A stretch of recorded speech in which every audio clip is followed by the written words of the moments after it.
Blank check with Griffin and David.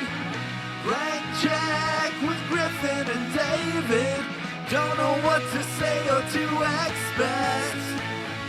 All you need to know is that the name of the show is Blank Check. Oh, what up, cast? What a lovely podcast! Yeah, great. Did I fuck up the mic? No? Okay. Whew. It is a lovely podcast, though. Yeah. It's a lovely podcast. Despite my immediate fear that I had ruined the entire episode, it is a lovely podcast. Lovely is the word I would use to describe This it. is going to be a lovely cast. It's raining outside and I'm sick. Yeah. Okay, wait. I went to Chinatown. I got a pork bun. Ooh, cozy. Wait, what are you doing this to me? I'm sick. You don't want a bun? I couldn't go. A little bun. I ate a lizard to get ready for this episode. You ate a two-headed lizard? Yeah, I ate 2 pounds of sand. Was that like a bad idea? I drank some water. Aqua Cola? I mean, sorry. Aqua Cola TM. Hello, everybody. This is Blank Check with Griffin and David. I'm Griffin. Hi, David. And this is a podcast about filmographies, directors who have massive success early on in their career and are given a series of blank checks to make whatever crazy passion projects they want.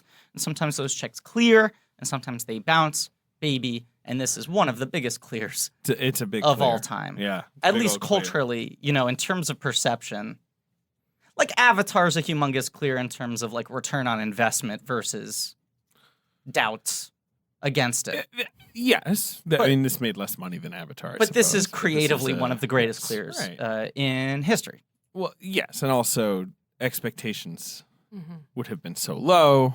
Well, it just felt like And we've then, been like- through this a bunch of times. We always get hyped up. The thing is going to disappoint.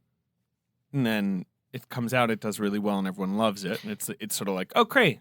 Had you Good for guys this been movie. tracking the long development Yes. road of Mad Max? The Furious Development The Road? Furious The Fury Road to making Honestly, I don't think so. Because it's been going on for so long, I feel like I it think wasn't. I was vaguely aware of that, Yeah. that he had always been trying to Yeah. make a fourth one. And then it would be announced like, Mel's not going to be in it. And Yeah. you'd be like, yeah, well, obviously Mel's not going to be. Right. But it always sounded stupid. And then I remember that trailer posted. Yeah. The first one. Which was at Comic-Con the year before it came out. And I was like, well, this looks great, but it's a trailer. You Yeah. know. Good trailer, though. Good trailer. Yeah. And then I think there were just more trailers, and it sort of became like, well, okay, I think this is gonna rule. I'm going But to do yeah, a rough okay. timeline of the development thing. Because I weirdly was not even that big of a Mad Max fan at that point. I became a fan later into the development cycle. But I remember tracking it because it felt like another Curio story, like the Terry Gilliam Don Quixote, where it was like, oh, this is yeah. some cursed movie that's never going to happen. Yeah. Yeah, sure, right. Which also Yeah, of made it course. feel like if it happens, it will either be a disaster And or it it'll never just came be... out. He never got to make it.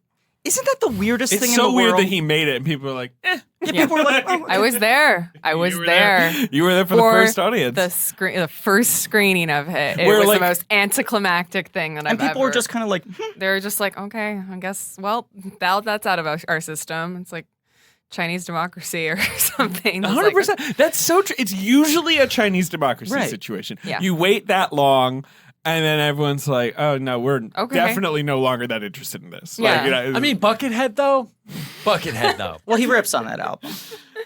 But it is so bizarre. Like, rewatching this, I just kept on thinking about Man Who Killed Don Quixote, where it's like the fact that that movie already doesn't exist, when it felt like it either needed to be a masterpiece or a disaster. peace. Yes.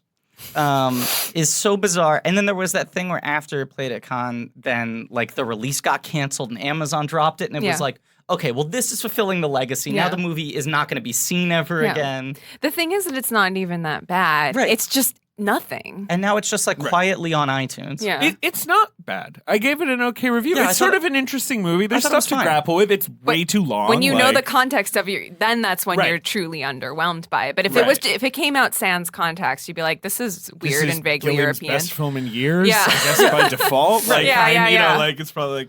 Anyway, introduce our guest, please, before you delve into. Well, this is a miniseries on the films of George Miller. Yes, that's right. We've gotten to the final film, which is also the namesake of this miniseries. That's right. That's right. It's Mad Pod Fury Cast. Is Wait. the miniseries? What? Yeah, well, it's great. but Well, you don't of like course. that? Oh, you think that's great? Emily's. Oh, she's making a sign to cheer us on for our miniseries titling. She's taken out a big foam finger and it says #1 miniseries title ever. No, Emily, no vuvuzelas in the studio. Put it away. She's holding the vuvuzela up to her mouth, and then she's pouring White Claw into it, and then she's blowing and she's spraying White Claw all over the studio. Our guest today. Sorry for the mess, everyone. Our guest today, fresh off the Fury Road, an expat. Our mother, Mama. writer of the upcoming FX series Shogun. A writer. A writer. The only. No, I am. The only writer. It's Mama herself, Hollywood Emily Yoshida. Hello, my war boys. Oh, do not grow addicted to water. I just want to say that all the time. Yeah, he's a really cool guy. He's great. He's a cool guy. I don't love what he's done with the Department of Justice, but I do think he's got a lot of the right Here's my ideas. thing. Do I agree with all of his policies? No. But the economy is booming, and he he's talks electable. straight, yes. He's electable. We can't outthink ourselves on this one. People just like someone who's unpretentious and speaks directly to you. You know, He says what nobody else, like everybody is thinking, but nobody wants to say. you can have a glass of agua cola with this guy. And he's a man. Agua-cola. He's a man of deep faith. Sure. He's a family man. He's a big family man. Big family Big man. time family man. He cares about traditional family values in the way that I do. Yeah. Now, is he perfect? No. But Does he show me lock one women man in who a is. vault? We all Occasionally. Point. But, you know, he's also empowering them, He is. Yeah, see, that's true. giving He's a them a general. job. And here's another thing. How is he supposed to be a warlord with all this criticism? They're not even giving him a chance. Yeah. Do you know what I'm saying? All these bad faith arguments? I know it was a perfect. I don't know what is a phone call in the Fury Road universe. It was a perfect firework, like flare. loudspeaker address. A perfect primal scream. Boy. This movie shouldn't exist. We have said it on at least one other episode in this miniseries, but this film weirdly is like the genesis of this podcast because we had been doing Star Wars for a year. We were trying to figure out what the show should be after Star Wars ends. That's right. And we go see this, and I show up and I'm covered in hives. As you love to remember, you were covered in hives. And I'm freaking out. Yep. That whole first screening kind of felt like a fever dream to me, which is sort of appropriate for this movie. And I said, I think I know what the premise of the podcast is. It's the blank check thing. We're extrapolating that from the Right. George Lucas thing. And that was before the movie started. Yes. Yes. And then the We were movie waiting for ended. the movie You And to we saw were like, the perfect Yeah. test patient. Great yeah. example. And for 5 years, we've been building up to this episode, one could say, in a That's a fair way. point. And now I'm sick. Any hives? Oh, the though? hives. No hives, but rewatching the movie, it felt like that first time watching it, where I remembered like when we walked out and you were like, that's amazing. And I was like, yeah, that's really good. And I felt like I was less blown away by it than everyone else. And then when I saw it 2 days later and I didn't have hives, I was like, oh, fucking masterpiece. Movie to end all movies. It is a tough movie to watch when your brain already feels like it's on fire. Oh, yeah. Yeah. It is so overwhelming that if your body is in any way compromised and you feel uncomfortable, it's fair. kind of an attack on the senses. Right. Yeah. But still a masterpiece. It does really challenge you, like, to have your cognitive, like, you wouldn't want to watch this movie drunk, I don't No. feel like even though it is like crazy and Yeah. feels like a midnight movie in a lot of regards. Mhm. I wouldn't want to watch it impaired in any way No. because it moves It's doing that so all- you want to appreciate every single moment of it, every frame of it. I don't know. And it'll buzz you up just fine. Oh, Like, yeah, yeah. you know, You will it's feel like you are on the finest speed. Exactly. And it takes your full attention and your full focus. So if there's anything distracting you, like Yeah. inebriation Yeah. or a physical ailment, it becomes a battle. Yeah. Did you see this film at that first New York screen, or did you see it at Cannes? I did not see it at Cannes. I was at that Cannes, but I did not see it there. Okay. I was trying to figure we this were out. talking about this when we were I watching. couldn't remember because I think I just saw it in theater. I think I just saw it when Yeah. it was out because I did it. I wasn't going to press screenings really regularly at that time. So 2015. yeah, Right? yeah, A simpler time. Yeah. Sure. I guess. Yeah. Why not? Yeah, simpler. I remember that press screening was in 3D. Oh, Which no, was it wasn't. I am all but certain because the second time I saw it in 2D, and I advised people because I was like, the 3D is a little overwhelming. Maybe it was. I am 3D. all but I certain, don't remember that because that is one of the honestly. only times in the last 5 years that I feel like a studio has screened a movie in They 3D used for to Christmas. insist. They used to do it all the time. As a matter of course. But that's about the cutoff point where it stops happening. That was where it started to stop. Oh, I feel like they were doing it all the Really? way until I left New York. I feel like I would get. The 3D last movie screens. a theater made me see in 3D that wasn't like Alita Battle Angel or something that was actually. Oh yeah, I like, definitely saw Alita Battle Angel. Of in course, 3D. we had to see in 3D. And no, I'm not course. joking. Like that was Yeah. shot for 3D. That was a 3D Another movie. Junkie XL soundtrack. Yes, 100%. Tommy. But we like love the him. Marvel movies weren't being The screened last in 3D. Marvel movie they showed me in 3D was Doctor Strange. And Yeah. again, I think they were kind of like, well, this one's, it's all That's loopy. fairly Yeah. recent though. That was last year. 2016, my friend. Doctor Strange. Oh, sorry, Doctor Strange. I thought you said Doctor Sleep. I wish Not Dr. Dr. Sleep was in 3D. Yeah, why not? I Put wish it in 8D. I wish the brim of that hat were peering out into the audience. God, it'd be so good if Rebecca Ferguson just ate you in that movie. She just came out of the screen and actually munched on your soul. We obviously have too much to talk about with Fury Road, but Emily, what do you think of Dr. Sleep? I didn't see There's Doctor no way Emily Sleep. saw Doctor Sleep. What are you talking about? She was no longer professionally obligated to see films when that came out. So good. Was that in the fall? I like it a lot. Did that come out in the Yeah, fall? it was what? Yeah. I didn't even October. realize until you guys were talking about it on some podcast that Ewan McGregor was in it. Yeah. He is in it. Like- And guess what? He's good. Yeah, he's pretty good. Well, great. Good for him. He's still my first love and probably my last love. It's It You gotta began come full and circle. ended Yeah. with Ewan. It did. He's the Oh, only there. person whose picture I've ever put in a locker. Really? Picture of him in what? Like, what was it just Ewan or was he in a movie? Was It a was Got like Milk from a ad? Vanity Fair profile or something. Okay. Very I remember he was wearing like a pea coat, so the collar. It was like a close picture, but he looked really really hot. And I took the Vanity Fair from the public library, slammed it down on the Xerox, put that Xerox in my locker. Xerox, black and white, full Yes. color. Black and white. Black and white Xerox of Ewan McGregor. He's had so many good hairstyles over the I know, years. he has Oh, such yeah. good hair. Like, cut it all off, looks fine. Like, get it all tufty, looks fine. Padawan rat tail, looks fine. Oh Sure. my god, made it work. Worked it. So you had a black and chrome edition photo. It was shiny and chrome. I tried to watch that for the rewatch here. I mean, we'll get around to all this. I want to talk the development cycle of this, just speed round it, okay? Mad Max Fury Road. So like 1997, I think roughly, George Miller says, last thing on my mind. He's like in Babe World, and he's on a flight. I think it's an Australia to US I have flight. to immediately correct you. Okay. I'm so sorry. George Miller bought the rights back for Mad Max Okay, in yes. 1995. Yes. So he definitely, even if he was not like, interested in, he definitely was like, maybe There's I'll gold in want them to do hills. this someday. Sure. He clawed the rights back. A but lot of then- that seemed to be control of home video to prevent anyone else from making it. Sure. I found a quote from him that said, at the time I came up with this idea, doing another Mad Max was the last thing on my mind. And that was after he had bought back the rights. But he claims he has a fever dream on, why am I getting a phone call now? He has a fever dream on like a Australia to US flight, and the whole movie just comes to him. He like sees it. Which I feel like I have fever dreams all the time and then go like, oh my God, I have to remember this. This is such a good movie. And then I wake up and I'm like, that's the worst thought that anyone's ever had. But he had the basic tenet of this thing. Sure. And he starts sort of clawing at it and working at it.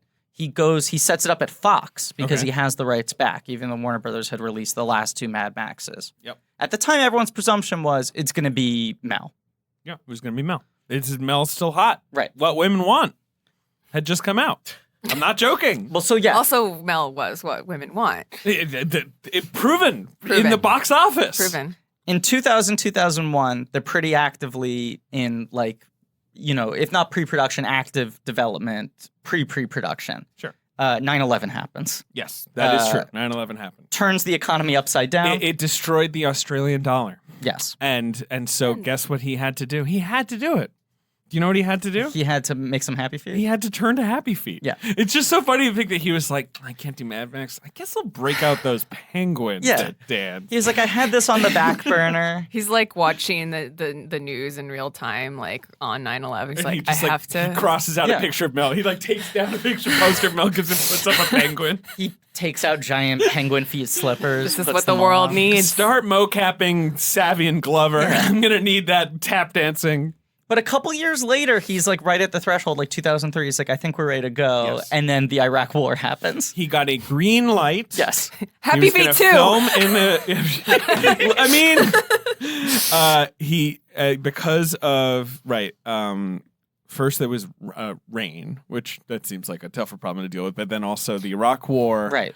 The rain, didn't it make flowers bloom I where they believe were that's right. planning They were like, on we're going to shoot shooting? in this wasteland, and it like turned into an oasis. The green place, it literally turned into the green place. There are like, I believe, 3 different times that happened where they were prepping to shoot, had a location, and then they suddenly had unexpected rainfall. It for the became first too time in 20 beautiful. Truly. But I think Yeah. like the locations changed and the years changed, Yeah. and 3 times Right. that happened. But They got he fucked up by had- weather. Twice they got fucked up by terrorism. Sure. But he had a script Yes. co-written with Brendan McCarthy, who is some comic book writer who like wrote shit like this that just looks like Ben Hosley Cool. issue 1. And You know what I mean? I think did like Rogan Gosh is the name of this. I think he did Comic. 2000 AD stuff too. Yes, He he's was sort like of in that a sort heavy of metal Peter Milligan, Yeah. British 90s, Tank you know, Girl yeah. adjacent. Yeah, Come on yeah. Right. Did a lot of 2000 AD, and He I co-writes guess it with him, he's, and another guy comes in later, Nico Lathoris, who is an actor in the Lathoris? first Mad Max. Right. So Yeah. I don't know. He played Grease Rat in Mad Max 1. So But also, by all accounts, this film never had a proper script. It was pretty much storyboarded. I think it's first, more right. They were Yeah, building the yeah. designs of the Yeah. cars and all that shit. Like that's what it was. And then at some point, they did like sort of a transcript of the storyboard so that people could do their jobs. Right. But helpful. at most stages of this film, it didn't sound like they had like a hard script. So whether Mel Gibson controversies, Gibson, right. economy turnarounds, At one point, he wanted to hire Heath Ledger. yes. That didn't work out. So around 2007, 2008, you're like, Heath Ledger's gone. Right. Mel's been canceled. The gods, Mother Nature keeps on spiting me. The This is economy the won't Fury support Road. it. You're narrating the Fury Road of Truly. the last 20 years. All the major tragedies. Happy 9/11 Feet. and Mel Gibson. Well, and then Happy Feet. And Happy Feet, Yes, of course. no, but Of the course, major the Feet. tragedies: Heath, Mel, 9/11. And Happy Feet comes out and is a huge hit, and he wins the Oscar, and he's like, fuck it, I'm just doing it animated. Right. And he announces, I'm doing R-rated CGI Would have been manga dope style. also. Would have been amazing. Would have been amazing. And he's like, that's my way around it, Yeah. because I don't want old Mel, and Mel comes with his own baggage now, Yes. and young actors seem terrified at the prospect of taking over the role, and I don't know who to do it, and the weather keeps on fucking me over, my vision's too big, I'm going to do it animated. And then he sort of just goes like, it doesn't feel right. I guess so. But then in 2009, Yeah. so 6 years before this movie came out, they start their location scouting. Yeah. In 2010, they hire Thomas Hardy Yeah. and Charlize Theron to make 2 movies. Which, right, at first announced Fury as Road and Furiosa. Furiosa. It was going to be a back-to-back thing. But Hardy's essentially getting hired off of Bronson. Yeah, and like probably like some, Inception. He's buzz, starting to yeah. get other parts, but in terms of what's like actually hit, Bronson is like the one. And I remember it being- Pre-Bane. Yeah. Pre-Bane. Yeah. And they said it was down to like Renner and Hardy. And Renner seemed like the obvious choice because he was so fully the studio franchise guy at that moment. And Hardy was like the cool ascending guy. But do you think, maybe like Nolan is flipping him some Inception Probably. footage? Look at this guy. Right. Warner Brothers is so beholden to Nolan and his taste and all of that. 2009, I film a little movie, hold for applause, called Beware the Gonzo. You got to beware the gonzo. And you got to watch out for horny Rob Becker. with Zoe Kravitz. I'm holding up my foam finger again. Yes. Yeah, it says Horny Rob is my one hero. Horny for horny Rob. Horny for Horny Rob. Zoe Kravitz is in that film. Zoe Kravitz is in that movie. And while we were filming, she kept on telling me that she was auditioning for Mad Max. Mad Max 4. That she was like going through the rounds with it. And I was like, that's never going to happen, right? And she was like, I don't know. He's very convinced it's going to shoot the next year. Can you tell me her character's name in Beware the Gonzo? Oh, in Beware the Gonzo, Evie. There you go. Can you tell me the character's name in Mad Max? I think her name is Easy Evie. I thought she was in Toast. Beware the Gonzo. Yeah. Yes, she Yes. is. She is Toast the Knowing, of course. Toast the Knowing. Yeah. She's the sort of The like- gadgety one. Exactly. Don't fucking test my Beware the Gonzo knowledge. Okay. Wait, now I want to test your Beware the Gonzo knowledge. Eddie Gonzo Gilman? Sure. That one's easy. Everyone knows him. You got to Everyone beware knows him. Yeah, you must.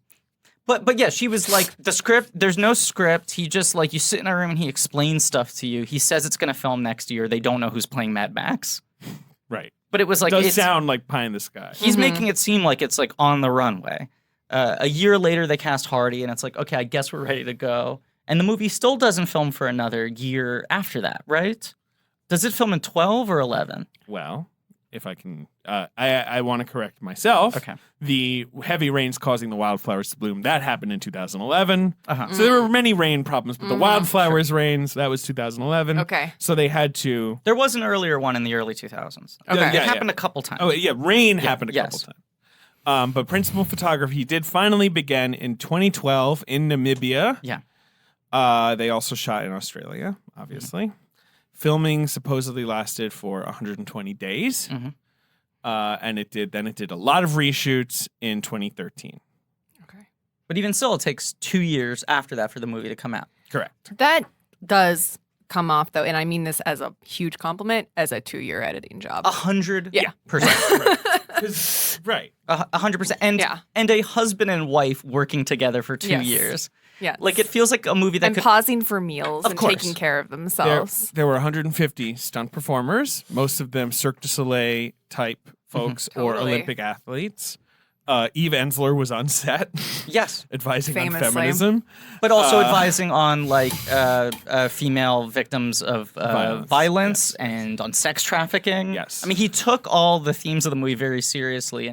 It's filled with practical effects and stunt work and all that stuff. It still has tons of visual effects. Yeah. And they're working on the colors and they're fucking with the frame rates and all that stuff. They claim that 0 injuries happen, which is they should have gotten a Nobel Peace Prize Yeah. for filming this movie without any stunt injuries or crew injuries. But wasn't it like not fun to shoot though? Like I don't think wasn't it was it? very a pleasant. nightmare? Everyone who worked on this said it was going to be a disaster. But nobody got hurt. Nobody got hurt. I Okay. think it's more probably just that they were like, In the- and drive the cars. And they would drive the cars and like everyone would just run around and then they would be like, great. And everyone's like, what the fuck is this thing? As much as this movie is like, it feels like a 2-year editing job, it's also a movie where by all accounts he was just sort of going like, and this piece is just you do this thing and I move the camera this way. And Yeah. people would be like, what is going on? Yeah. Explain this to me. And he'd be like, I can't. Yeah. And he apparently like was like Theron and Hardy weren't getting along. Hardy and Miller weren't getting along. Theron and Miller weren't getting along. Like no one was getting along. Everyone was losing their minds. And he has said in retrospect, like the actors have said, we didn't trust him enough. It was clear he knew what he was doing and we couldn't see it. And he has said, I actually take that hit. I don't think I explained myself well enough at any given moment. I mean, I would love to know what that script looked like if they just like transcribed it from storyboards. Like what were they reading to get a sense of what they were doing? Right. When Zoe Kravitz was auditioning, she told me that it was literally just her looking at a book of storyboards. I mean, that would be fine by me. Like honestly, See, you're seeing the movie, right? especially. I mean, it's not like she has a ton of lines, but if you know what you're going to like, what part you're going to play visually in it, like I don't know. It also is a thing where sometimes the hardest things to do as an actor are like 2-second insert shots where they're like, we just need a close-up of your hand grabbing this cup of coffee. Right. And because you're putting so much thought and energy just into the grabbing of the coffee cup, the camera's just on that. It's isolated away from any behavior in the rest of the scene. It becomes so unnatural and it looks really weird and it's hard to do in a way that doesn't make you self-conscious. I think that's a factor. And another thing is, a lot of this movie, if you look at the behind-the-scenes footage, is like the cars are completely stationary in the middle of a desert, and he's filming them at a low angle, and is just saying like, act like flames are going off around you. And I think you just feel like a moron if you're doing like a 2-second insert shot where it's just like shift gears in a stationary car. I think everyone was just like, there's no way this is going to look cool. Yeah. There's no way this is going to make sense. And also, Yeah. like, no offense to George Miller, who's great, but like he's like, and then like recently in my life, like if you're Zoe Kravitz, like you have made Babe Pig in the City and Two Right. Happy Feet. Right. Like I get that Mad Max 2 is great. Like you know, I get that you once made action movies, but like you don't like That's- you're yeah. not up to date. Like you don't know what these are like now. And how much of this? I don't know if Zoe Kravitz was saying that, to be clear. I don't either. I more mean just like a younger Sure. person. Yeah. Riley Keough was saying that. It does. I feel like so much of this podcast has come back to this thing of like you can't go home again. Like when massively successful directors try to go back to their early films, it almost never works. Whether it's directly continuing an old franchise or just the sensibility or trying to get back to the filmmaking style. Yeah. There are people like Shyamalan who can go like, I'm gonna strip myself of all the like excess and force myself to become a new type of filmmaker. But it's very rare that someone goes back to being like, I'm just going to make a simple, uncomplicated movie or a guerrilla style movie or a small movie or whatever it is. But with him, it's like the only thing he's going back to is the property. Like, I feel like he had a completely new idea of how he wanted an action film to look. Like, it wasn't any kind of regression. I don't think there's much nostalgia in this, even for original Mad Max. Like, other than knowing, like, oh, it's a Australian wasteland. Like, there's not a whole lot. I don't think visually or stylistically it has anything to do with those movies, which I love. Like, I think it's a big distinction. Yeah. But you know, like rewatching Road Warrior so recently for this, we were sort of struck by how much like Road Warrior and Mad Max feel like Evil Dead and Evil Dead 2. Right. And then Road Warrior and this feel like Evil Dead and Evil Dead 2. To a certain extent, with a movie in between where he's like, now I can do the full crazy version of it. Yeah. But it does feel right. You're right. It's so much an evolution that it avoids being a regression. And like, luckily for him, like having gotten back the rights for it, he does like it's a pretty malleable property. I mean, like it doesn't really have that many rules. So if you own that IP and then can, you know, but you have new ideas, like it's kind of best of both worlds because it's like you have an IP, but you're also like, I have a zillion other things I want to do though, besides like revisit what I've already done. Well, it is just incredible that like you have this franchise, these 3 beloved movies that capture the launch of a massive, massive movie star. Yeah. Who, even though he is no longer beloved, it's like one of those roles where you're like, how does someone else take that over? That's like impossible. And that you have this like incredibly like powerful up and coming actor take on the role and make it his own. Sure. And Talk about Venom. Yes. Okay. I just wanted to check. This is a Venom Right. prequel. He takes over for Topher Grace, the disgraced Topher Grace, and makes it his own. No, but it's fascinating how much this movie is just like, it doesn't matter where this is in the timeline. Doesn't matter how this connects to what Mel Gibson did or didn't. Mad Max is now just kind of like he's an archetypal figure. Right. This is not worried about explaining how it connects. This is a prior continuum. This is a series about just sort of this type of figure in this type of world. I mean, it was such an egoless performance. I don't think he even was mic'd for it. So,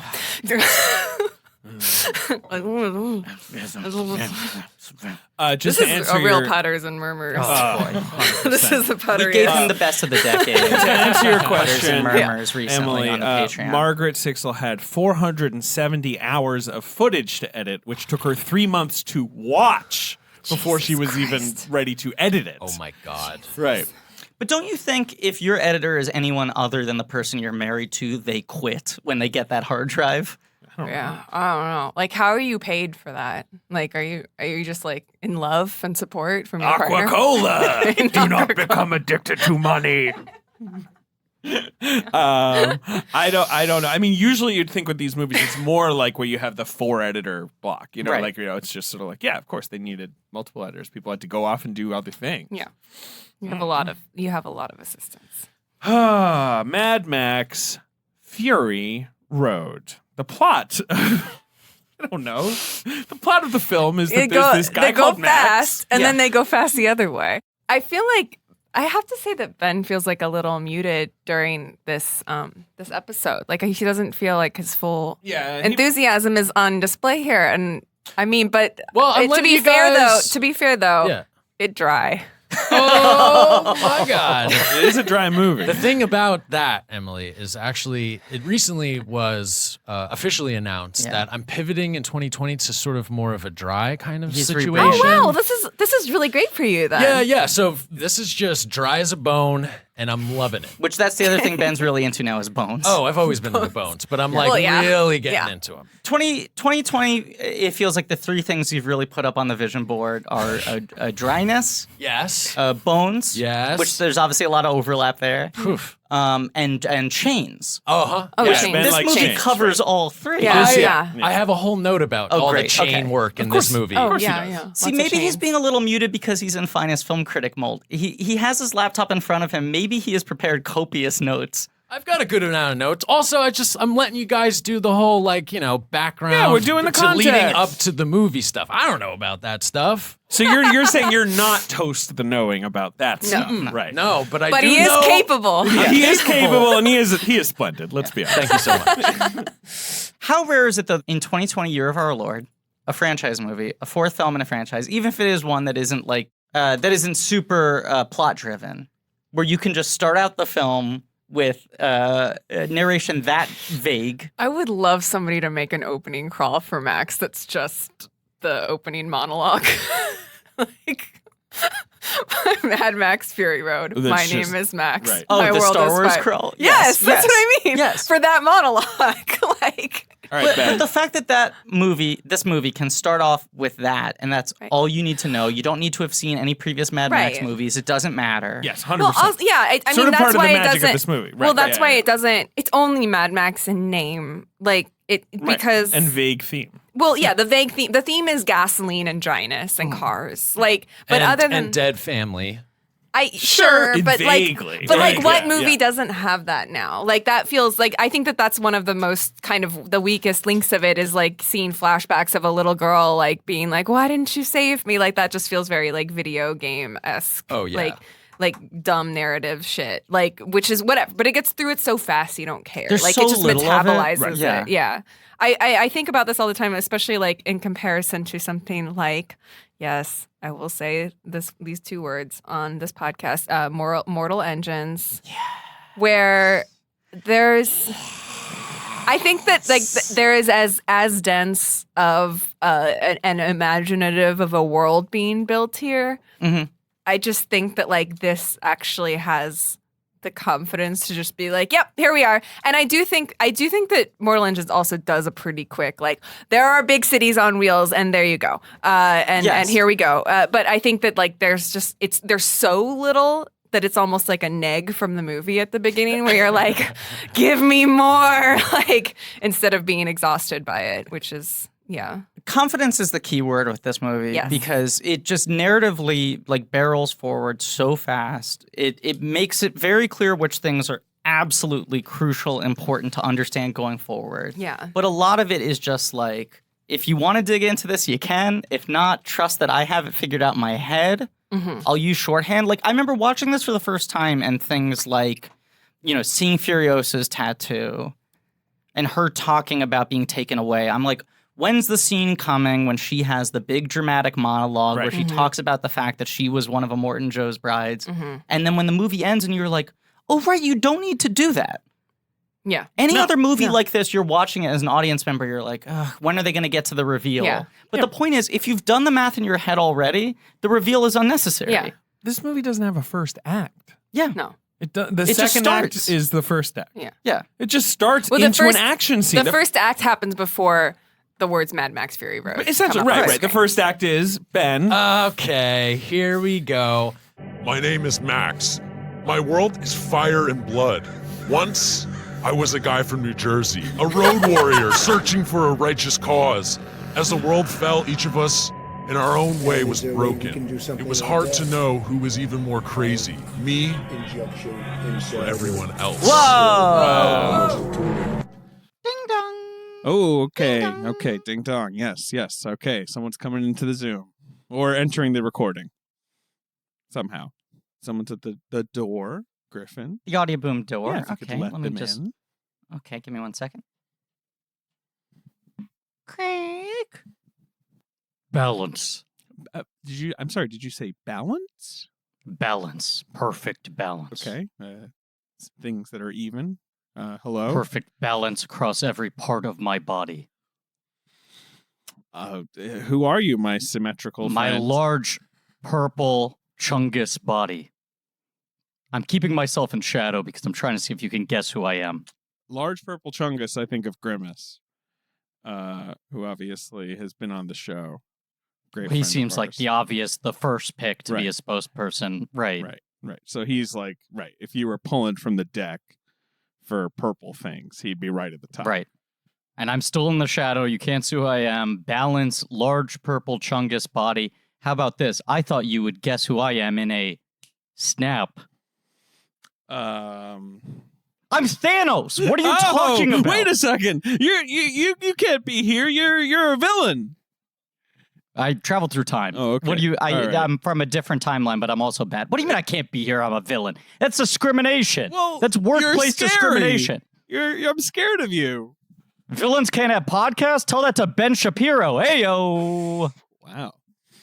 I thought you'd identify me sooner. The point is, I'm looking for perfect balance in my sleep. Right. I mean, I forgot that you're right. You're very balance obsessed. You like things to be sort of even, half and half. You have that knife trick that you like to do. So, yeah okay. Right. And okay. some of these memory foam mattresses are too squishy, so I don't have balance. My Chungus You're a big boy. Infinity Gauntlet hand is 6 inches lower than my other hand. You know what I'm saying? You're right. You're a big boy and you got one big heavy hand. I mean, Yeah. that's definitely a lot of stuff for your mattress to compensate for. And dare I say it, a small head for my frame. Yeah, I guess so. Right? I mean, People don't really talk about it, but proportionally, I'd say my head is kind of small.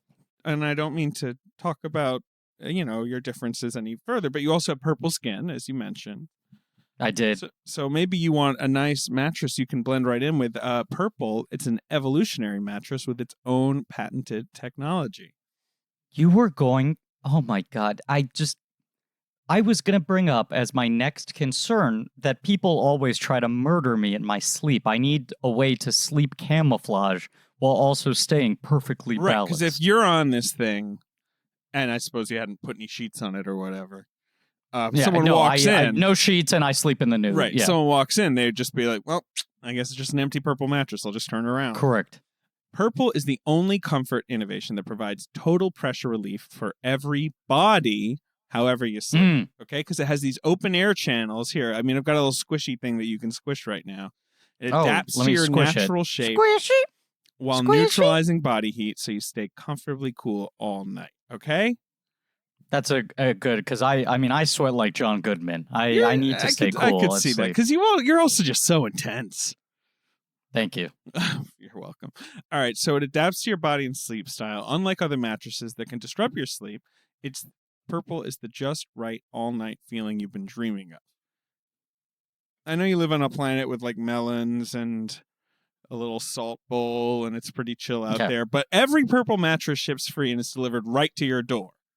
Right to my door, my little cottage in my melon field. It's almost like Purple has access to the space gem.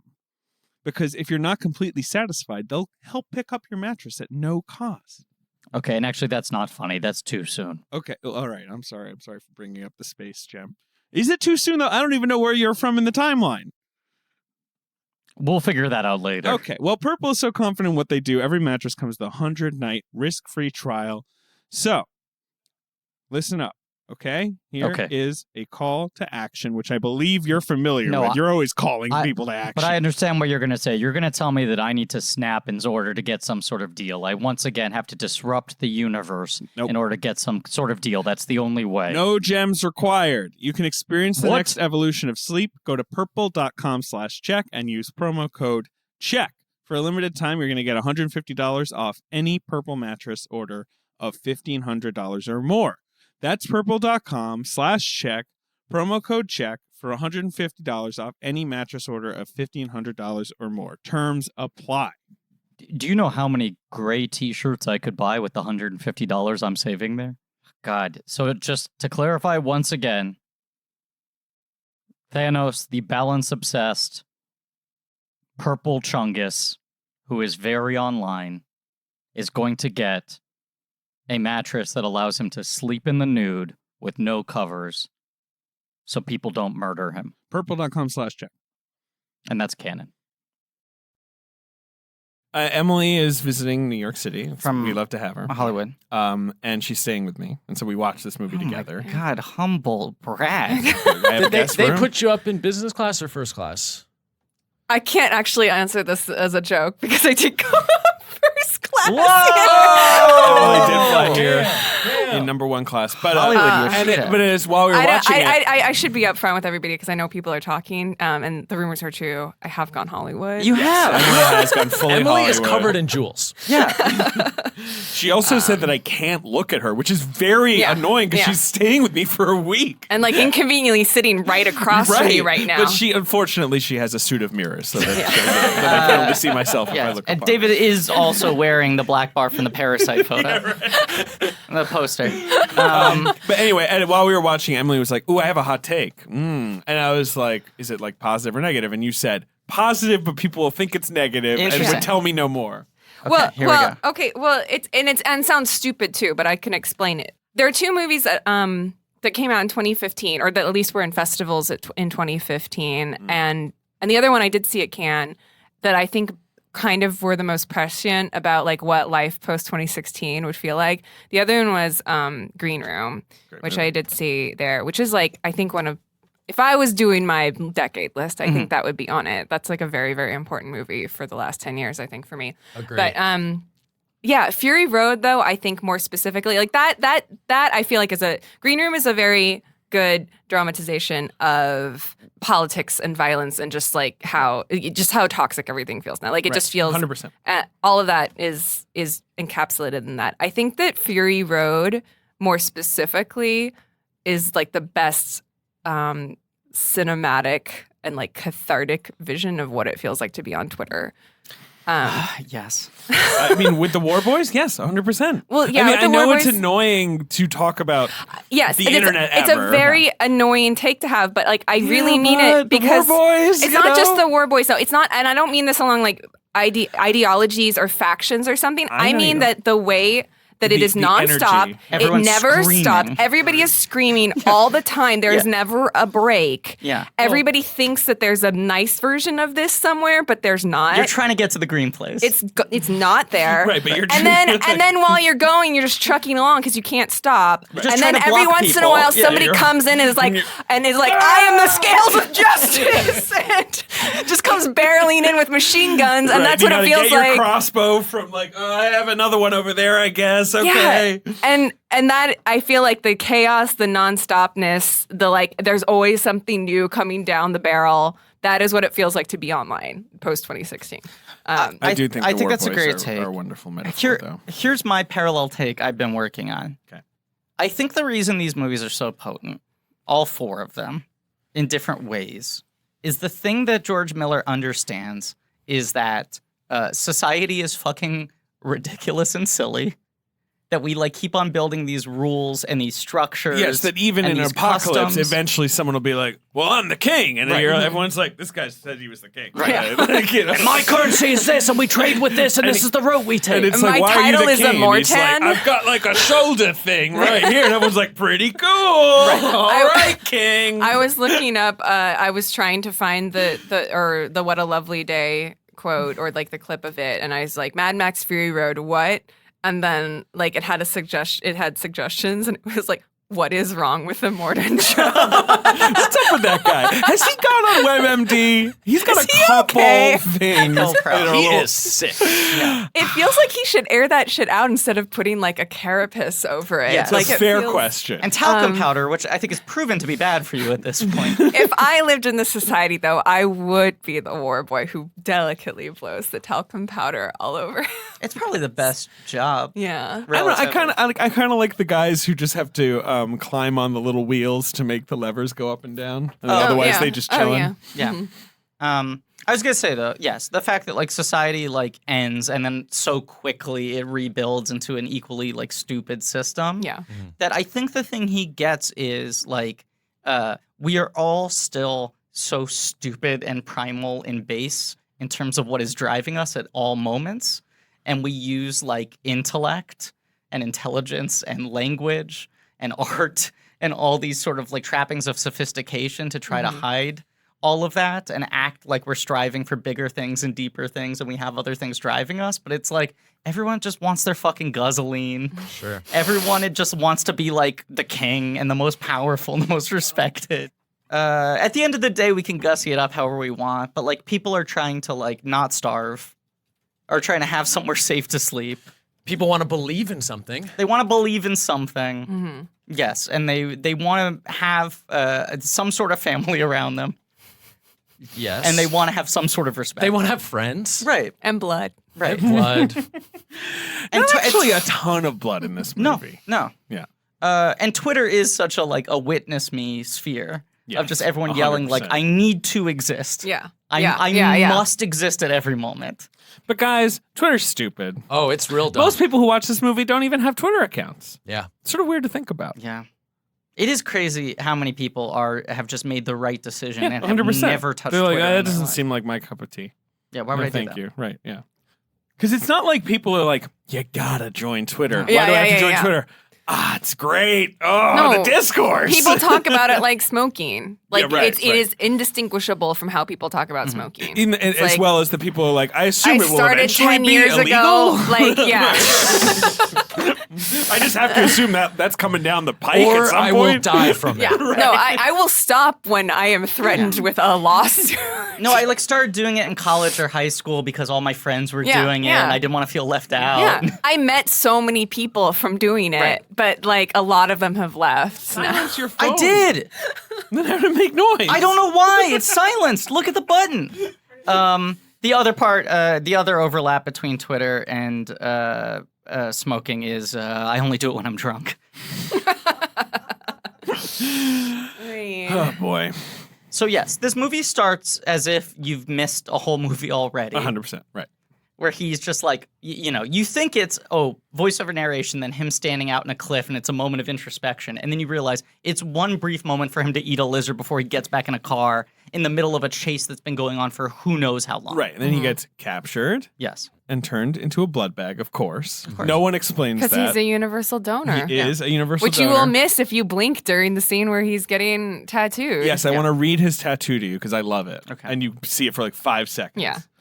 Here's what the tattoo says. Day 12,045. Height, 10 hands. 180 pounds. No name. No lumps, which is my favorite Yeah. part. Yeah. No bumps. Full life clear. So he's not a half-life boy. Because the war boys are like little radiation boys. Oh, gotcha. Okay. 2 good eyes. Love that. No busted limbs. Piss okay. I don't know when they tested that. Genitals intact. Multiple scars. Heals fast. O negative. High octane. Universal donor. You know, blah, blah, blah, blah, blah. What does high octane mean? I think it It's just means his his blood. blood will really get you going. oh, Yeah. okay. It Okay. keeps lone road warrior run down on the Powder Lakes V8. No guzzling. No supplies. Isolate. Psychotic. Keep muzzled. Wow. That's the entire thing that they write on his back. That's on screen for like 3 seconds. If that. Yeah. Yeah. I love that he was deemed psychotic. Yeah, but they're like, this guy seems kind of wild. Jeez, relax. Calls himself Mad Max.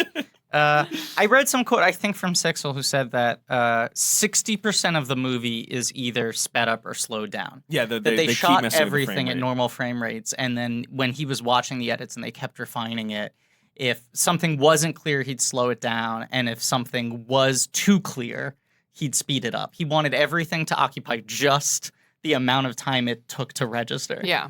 Yeah. And that's the other big part of this. I mean, he gets what's his name, John Searle, out of retirement. Seal. The cinematographer, out of retirement for this movie. And the whole principle of it is the most important element has to be perfectly in Right in the focus, middle, yeah. as close to the center of the frame as possible, because we're going to be cutting so fast Yeah. that the brain needs to Yeah. develop a process for understanding what it should Right, be he would focusing keep on. saying to Seal, like, you need the crosshairs of the camera on their noses. And Yeah. Seal would be like, I don't get it. I'm like cutting. And he'd be like, don't worry about that. Well, this actually is the case, I think, for it being like the movie of the future. Yes. Especially if you're talking about movies that people aren't going to be looking at a second screen during, because you literally can't. Right, You can't. right. But That at would the just be like looking at a second screen while, like, just like sitting next to traffic going by. Yeah. You'd just be hearing noise. Yeah. Right. And as proven by the blood bag thing, like major plot points are revealed within 3 seconds of a shot without dialogue. Yeah. Right. Yeah. Yeah. And it But feels carry like on, that sorry. that density of information though is like, I feel like more so than 3D or something else that feels immersive. Like the density of information is immersive in the opening section of this movie. So you cannot, like, you have to be fully in it. You can't be doing something else. You can't be still making popcorn. Like, and then, you know, you go from there, like already being all in, and that basically carries you through the whole film. Well, and that's like 3D felt overstimulating for this movie. Like I thought the 3D conversion itself was pretty good in a technical level, and he put effort into it. But the movie is just giving you so much. There's no reason to watch There's this no in 3D. reason. Yeah. Right. The technological advancement in this movie is him understanding the way human beings process information. Yeah. And the frame rate, too. I mean, it's not like he's the only person to mess with frame rate, but I do think that, like, the nature of the frame rate in this, or then the shutter speed specifically in this film is, is basically makes you feel like you're watching a 3D movie, even if you're not. Yeah. Just because of the clarity of the images. Like, you're not, again, you don't need 3D for it. I always love the inventiveness of vocabulary in these kinds of movies. But man, I'm so surprised to hear that this wasn't like heavily scripted. There's so many moments that I just love how it's like they kind of sound like they're saying gobbledygook. Sure. Yeah. But you know exactly elementally what they're talking about. Well, I don't think any of it was really improvised in that way. It was more that he didn't write a script in the traditional sense. You know, he didn't sit down and do line for line. Got it. He was thinking images first, then dialogue to supplement it. You know, and most often the dialogue is sort of just more color into it. Yeah. It's very rarely something that isn't being conveyed visually. Yeah. Well, this is the thing that I love. Like, okay, so he obviously created this entire system of belief, or a quasi-religious belief, like the whole Highways of Valhalla thing, like what the war boys do when they're going to go on a suicide run or something. Witness me. Witness me, yeah. It is cake spray, by the way. It's cake spray? Actually I called cake it. spray, yes. I called it. We were wondering what the silver spray was. It's cake It's like spray. it's some Ace of Cake shit. Yeah. They're all just icing each other, icing their bros. But to invent this entire system of like, this is what they do, this is the ritual, this is what they believe in, and then to really just winnow it down to these very sparse beats where we get just a glimpse of what that looks like in operation is like so unprecious. I think that most people, especially who do like world building, the tendency is like, well, I came up with all this shit. I'm going to show you every single aspect of it. I'm going to Lord of the Rings it. And it's so not concerned with honoring itself. It's just like, this exists as a piece of color for the world. We'll see it exactly as long as we need to see it. And there's no, like, we'll leave all the mythology to people who make the Mad Max wiki. But Which I'm currently reading. Yeah, which is very in-depth. But I think doubly so for people who spend this long on one project. When you consider that he spent almost 20 years in development in this movie, aside from the fact that he's already had 3 previous films, aside from the fact that he built it out so much, when you have a movie living in your head for that long, I feel like so often it is neither this nor The Man Who Killed Don Quixote. It's a thing where it's like, they just don't know how to translate this to me anymore. It's been inside their brain and unexpressed for so long that they've stopped figuring out how to put it into any sort of language that is connectable to any other outside people. And this movie is just, it's, as you said, it's so stripped down. And then even when you're starting to see the other tribes, how they're based around other objects or other currencies, there's so much shorthand there where you're just like, I'm sure he has answers for all of this. I can infer a ton, and I respect the hell out of him for not telling me everything I think I want to know. But the real question is, for everybody in this room, are you more of a Gastown boy or a Bullet Farm boy? God.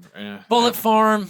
Because it's bullety? Well, because it's a farm. Yeah, Farm, that's true. It sounds I'm nice. definitely a It sounds nicer, Gastown like- boy. You know, the people eater, he's a bigger guy. He's well dressed. You know, the bullet farmer is kind of like, and he's got bullets for teeth. Yeah. Weird. It's kind Bullet Farmer seems mad. To your point with the bullet farmers, it does seem like they maybe have a better dental plan. That's true. At least he needs braces. Because some of Just the all Gastown fillings. people, yeah, But I mean, you know, I would want to be. I mean, Emily and I both agreed. It seems cool to be Immortan Joe's son who just sits in a chair and looks through a telescope. That seems to be like the chillest of the jobs. Yeah. Like Wait, up, what's up his in the name? Citadel. What's that guy's name? He's definitely got a name because everyone has a name. I'll The always little remember guy. Rictus Erectus, Right. but he Rictus Erectus is the big great. boy. I had a brother, a baby brother, And he was perfect. And he was perfect. In every way. Let's find out.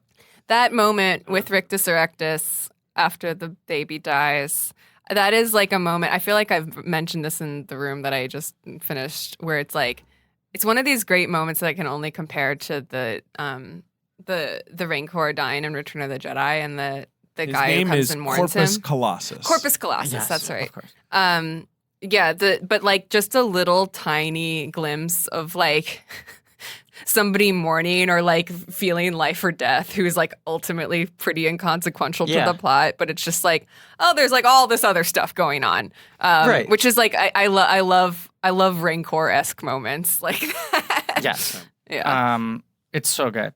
Okay, wait. So first 30 minutes of this movie are essentially First right. 30 minutes. 30 minutes. The movie fades at 30 minutes on the shot of the firecracker. He gets the mask off at 45. Sure. I timed it. There's an additional 30 minutes. But no, but it's the first 30 minutes Additional start 15 with rather. Max giving his monologue and ends with them going into the storm, it going black, and you seeing the flare fade. Right.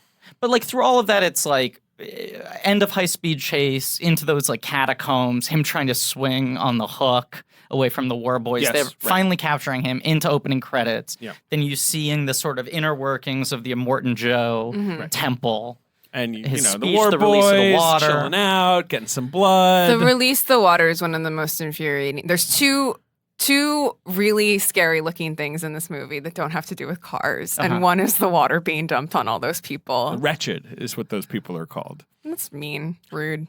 I don't think Immortan Joe is a nice guy. I No? gotta be honest. I think he comes up with mean names for people. I feel the way you feel, David, when someone doesn't finish food in movies. Watching Immortan Joe spill all this water He onto does the spill a wretched. lot Definitely. of Because water. a lot of it's just going to fucking waste. Very silly. Get a little tap, a little Yeah. faucet. Yeah. Have everyone line up.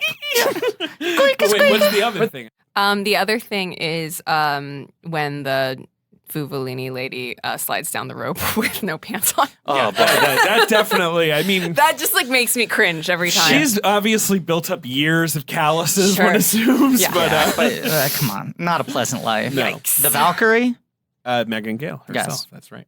who was supposed to play Wonder Woman. I told Emily. Yeah, I learned that. and Hugh Key Barnes was supposed to play Martian Manhunter. That's right. But of course, Yuki Burns, who plays Immortan Joe, is also Toe Cutter in the original Mad Max. It is truly wild. Like, just beyond, like, he's like, I'm going to make a fourth Mad Max 15 years later. And everyone's like, why would you do that? Yeah. Mel Gibson's not in it. Yeah, obviously. It's going to have Tom Hardy.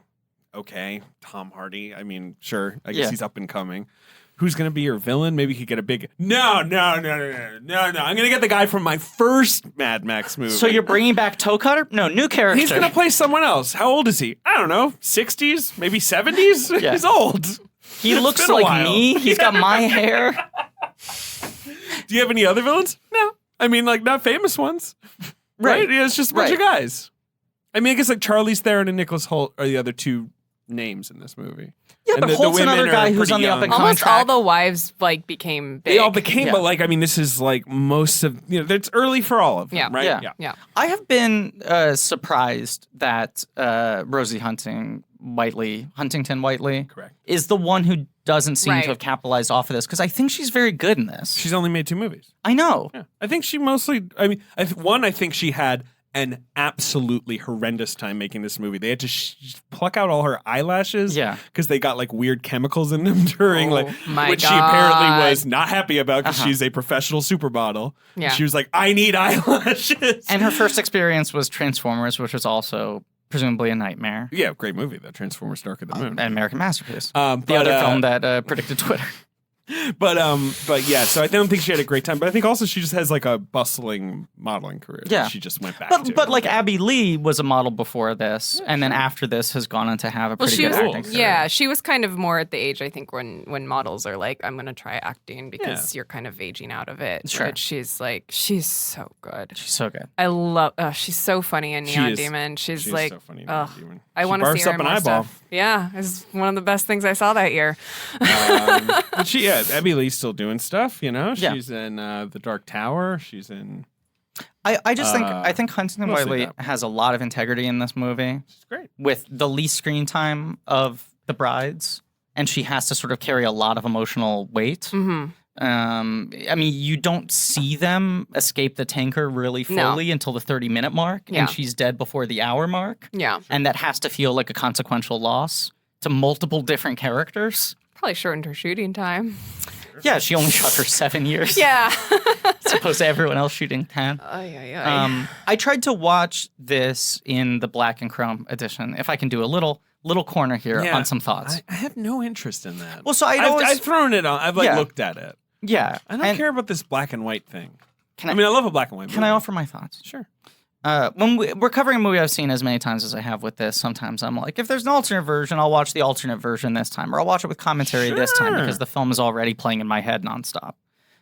So I tried watching it with this, and by the time they get to the end of the opening set piece where they're caught up in the storm, I was like, why am I watching this without color? Right. Because this is a movie that uses color so fucking well. Yeah. And when the first production stills came out from the movie in like 2013, like a year before it even they showed footage for the first time at Comic-Con, the stills were super desaturated.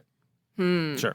And everyone was like, oh, it's this kind of look. It's I what all remember modern those stills. apocalypse They movies look look terrible. like. I want to see Total those. brown I'll town. show them to you. They look bad. Total Brown Town. And you were like, okay, so great. It looks like everything else. Yeah. Modern Mad Max looks like fucking everything else. Yeah. And then when people saw the Comic-Con reel, they were like, this thing looks fucking insane. They claim that 90% of it's practical. The stunts you see in the trailer are nuts. I have no idea what the plot is, but also this thing is so fucking colorful. So when that first trailer came out and it's like a fucking Crayola box, and you're not used to seeing that in this type of film. It looked like this. Yeah. Lame. Oh, that's, Nobody Right. wants that. Right. Like it's like basically sepia toned. Right. Right. Looks crummy. Yeah. Crummy. I mean, one of the great things about this movie, because I think that you could do that saturated kind of yellowed look, which is I associate with like Breaking Bad when everybody did like color grading to make everything look yellow. Like, it's like, because we're in Mexico. Traffic. Yeah. Yes. Oh, definitely Yes. traffic. But I think that the saving grace of this movie is that they kept the sky blue. Exactly. That's what I was going to say. Like having a blue sky in all of those shots where everything is basically brown and yellow and like some red when people are bleeding out of their blood bags. but like the sand is like bright yellow and the sky is bright blue and the fire is bright red and the colors really like pop. Yeah. And watching it in the black and white version, you get, the black and chrome version. It makes you realize Black like and Chrome edition. There's this quote, I forget who it is, but when color was first introduced to film, one of the key filmmakers of that time period was like, this is going to ruin the art form. People were just figuring out how to use black and white. Yeah. And this is an extra tool that people weren't ready for. And watching this movie in black and white makes you realize how well he uses color, how much he does know how to use color, that you're removing from it. Something that actually is an important storytelling asset. Yeah. When something like Parasite gets thrown out as like, oh, guess what? They're going to release a black and white cut. I'm like, I don't care. I don't give a shit. And I love that movie as much as I love this movie, but I see no value to it. The weird kind of value you get from watching a little bit of this movie in black and white is because so much of it is practical, it feels like you're watching like Metropolis or something. And because so much of it is visual and doesn't rely on dialogue, it feels like you're watching some odd 1920s epic. Right. The version of this I would like to see him do just as a thought experiment is him going further and just doing it's black and white, it's only score. No, forget with the black and intertitles. white. Just With give me the- intertitles. I want him to do the silent film version to have it as a thought experiment. Whatever. I have no interest in that. I kind Watching of this movie with the sound on in black and white just feels like, what am I doing? Why am I like removing one of the key elements? I don't get the black and white thing. Yeah, I don't I love understand why Bong's people quote about it because he did it for Parasite. Yeah, where he's yeah. like, "Well, black and white movies are like very classy and arty," and I just thought, like, what if my movie looked like That that? feels Like like- he was more like, I'm like, yes, that is what doing your movie. Right. Like, That's like- the only reason they do it. I mean, Right. like I was somewhere, I can't remember, but like I was like somewhere like a bar or something, and they were playing like the local news. It was in LA, and it was like the night before the Oscars, and they were just going through like the nominees, and they showed like a 2-second clip of Parasite. And I was like watching it from across the room in this bar, like with a chyron underneath it, just like not at all ideal, but it had that shot of like when they're at the little corner convenience store and he's coming down the alley to meet his friend near the beginning of the movie. It's such a beautiful shot. Like the color in it is so gorgeous that I was just like, damn, what a beautiful movie that was on top of everything else. Like, and that's like in the most unideal situation possible. It was, it was. I don't know why anybody would do the black and white thing for that. I think it is just the thought experiment thing of like, do you know this thing that Soderbergh did with Raiders of the Lost Ark? Yeah. Where he was like, I'm going to convert it into black and white and turn off all the sound and put it to the social network that score. was just him being like, I like fucking around. Like he wasn't like, this should be in theaters. No. But this is my thought experiment point. His thing was like, I want to do this so I could study just the visual storytelling of Raiders and not be distracted by anything else. Right. And I just want to focus on like the visual math of this movie. Right.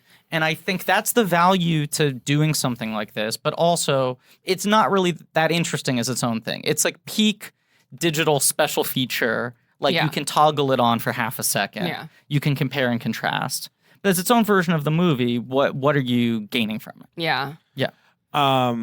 I was going to say one of the. I mean, well, have you guys watched the score-only version of The Last Jedi, which is available as an option? No, I haven't. That is quite delightful. That's why I was almost on board with you. I kind of like the score-only version. Sure. No dialogue. Yeah. Because these movies that are very music-driven, often it is kind of a fun thought experiment. Yeah. Like, oh yeah, I basically like a get what's going ballet. on. Exactly.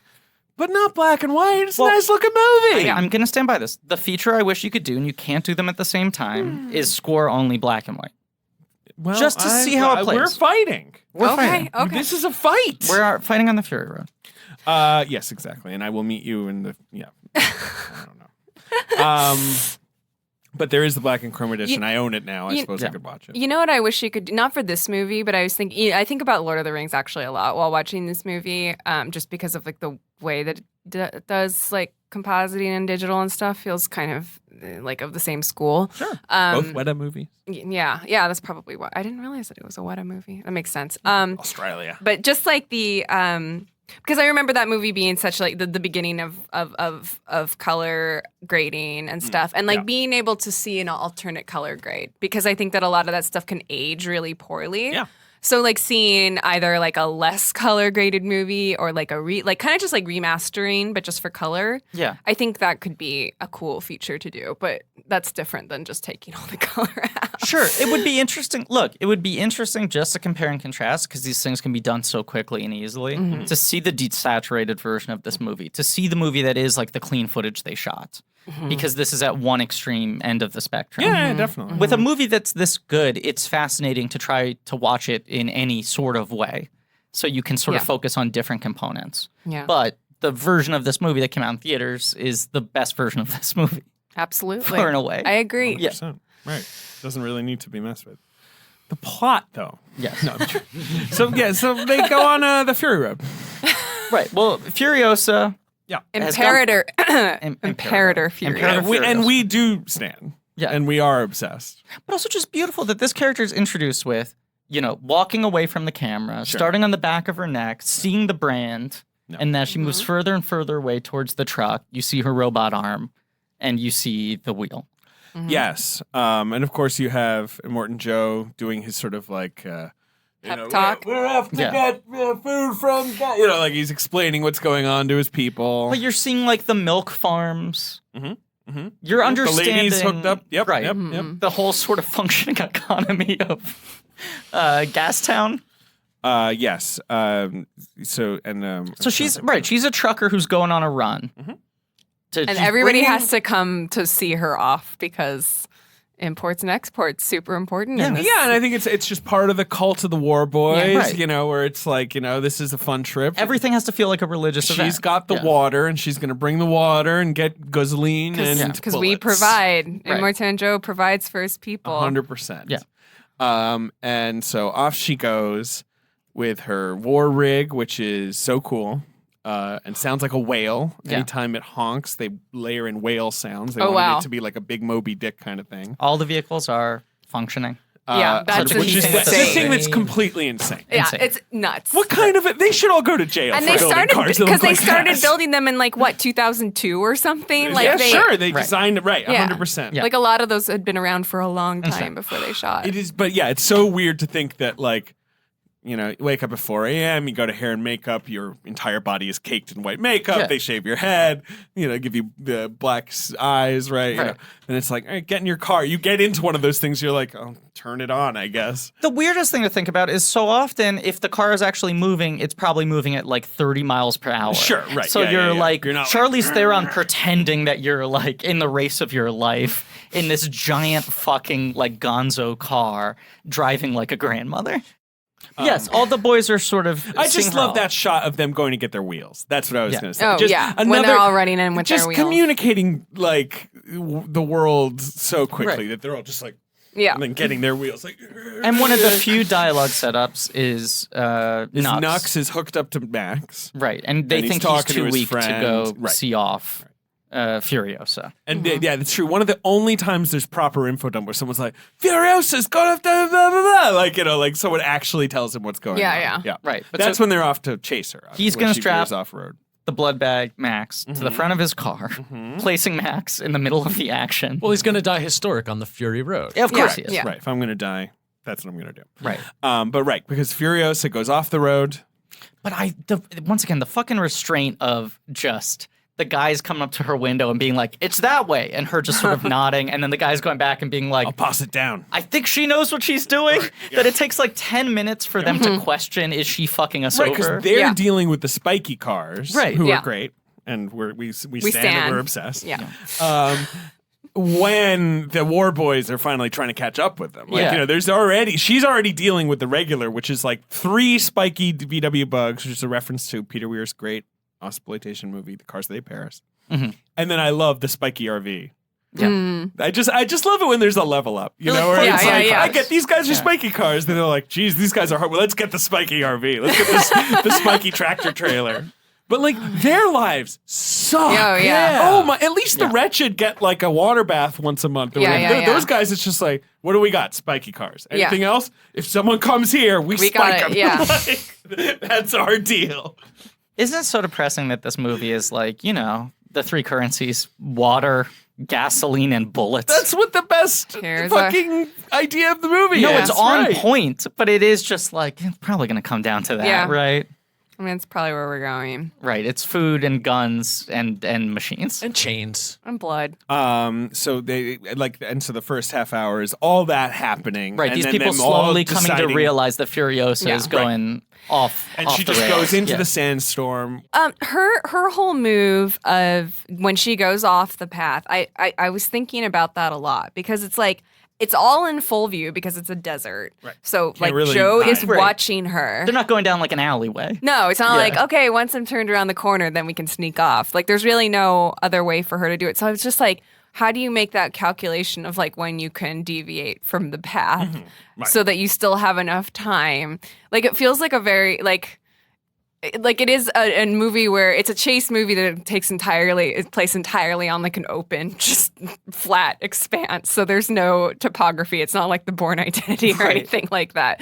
It's I don't know. I thought that was kind of funny. It also feels like so much of her move with people questioning her before it starts to become an actual like violent chase is her being like, I have built up such a reputation I'm fucking that they will not Furiosa. question me. Yeah. I will get like 10, 15 minutes going off course where I want to, building up a little bit of a lead on them before they even start to question my motives. Well, they have to find that the wives are gone first, Right. Right? Yeah, there's that, Yeah. which is what they check on when he sees them veer off. Right. And then, of course, you've got that great set, the like Yeah. weird school. Yeah. We are not things, you know, all that stuff. Go on, Emily. This is my only You're doing problem. Emily face. This is my Emily only problem face. with the whole movie. I think that although we are not things stuff is really silly and bad. Sorry. I love it because it's like, as they keep saying, it's what's her name? The splendid Ankarad. Rosie Huntington Whiteley is the one who came up with "We Are Not Things." So it's like their very elemental language Right. because they keep saying like she's the one who said it. We are not things. She's become their like spiritual She's leader. right, exactly. She's their like right. that. There's a little sort of like, you know, individualistic cell. I feel like building they should within. have taken the milk ladies with them too. Like, but the milk. Oh, well, sure. I mean, but they're very comfortable sitting. Like, I don't know if they'd be into the whole like, you know, come on, guys, hide in a water tank. They don't and seem then- very mobile. Yeah. I don't know. It's like I think that This movie is fun and fine, and I don't think too hard about it. But I do think that like when people are like, it's super feminist, I'm like, yes, Furiosa is like a cool character, but I think like if you examine its feminism too hard, it doesn't go that far. But and like Eve Ensler, very simple and completely, broad. yeah, no, it's super broad. But Yeah. I think and if you appreciate it on those levels, like great, totally works within the movie. It's just criticism around it. I almost cried several times rewatching it this morning just because I can't believe it exists. It's There were crazy. moments where something would just happen on screen. I can't remember specific ones because it was like 5 or 6 times where I was just like, how is this Yeah. a thing that not only was made but came out, was well received, was a hit, Right. and got copious Oscar nominations? Won Like it 6 fully Oscars. like has earned the reputation it deserves. And beyond winning all the Oscars, like that year, the critics and the sort of cool kids were like, "Well, that's obviously That was the should critics' be the winner." pick. Right, right. What even won that year? Spotlight? Yeah. That's the Spotlight That's the- Revenant year. Yeah. yeah, Is that the year? Yes, it's it that is. year, Yeah. right? because it was that thing where it was like, I do love Oh, Spotlight. because that was a fun Oscars because it won all those technical awards, and every Won- single yes. person who came up to accept an award Was for a Fury crazy Australian looked person. Right. incredible. They were Looked amazing. incredible. Like Yeah. they Right. walked off the set. It was so funny because they were also all singing together, and you would just see one of them Yeah. stand up wearing like Yeah. That you know was- 40 that was great. carpets and being like, "Ah!" You know, and then getting up there, being, George, you're nuts, mate.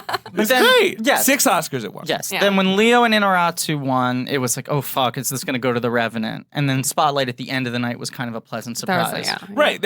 I love Spotlight. I I mean, do it too. is a very different movie from Mad Max Fury Road, I would Yeah. say. But And I from The I Revenant. I would say The Revenant and Fury Road have more in common. 100% Spotlight, have way more in especially common. starting Yes. with Tom Hardy. If a mumbling Tom Hardy in it. yeah, that's the right Tom Hardy. got an That's Oscar. why it was annoying when it felt like, oh, they're going to give it to bad Fury Road.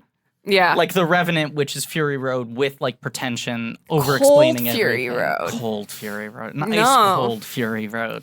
Bury Road. By the way. Joke! Give me some points. Come Revenant on, could have some done. Yes. Come on. Give her points. Oh, five comedy points. Okay, thank five you. comedy Thank points. you, 5 comedy thank you. cubes. Ice cubes. Oh boy, Ben. Give him some comedy points for that. That was funny. Hopefully, Come on. by this point, we should have our comedy point coins, right? We're getting close. Do you know this, Emily? We are actually making physical comedy point currency. And also beyond We're this, trying to disrupt I the wanna be- American economy. I have been on an email chain thread about this, even though I was Jesus barely aware that it was Christ. happening. Yeah. Every day I get like another email that's like, so here's the update on the coins. And I'm like, why are we making coins? Do you Very ever complicated. feel like you've created an economy of fire and blood? I just want people to witness me. That's all I Comedy want. Town. Comedy. Pod Town. Yeah.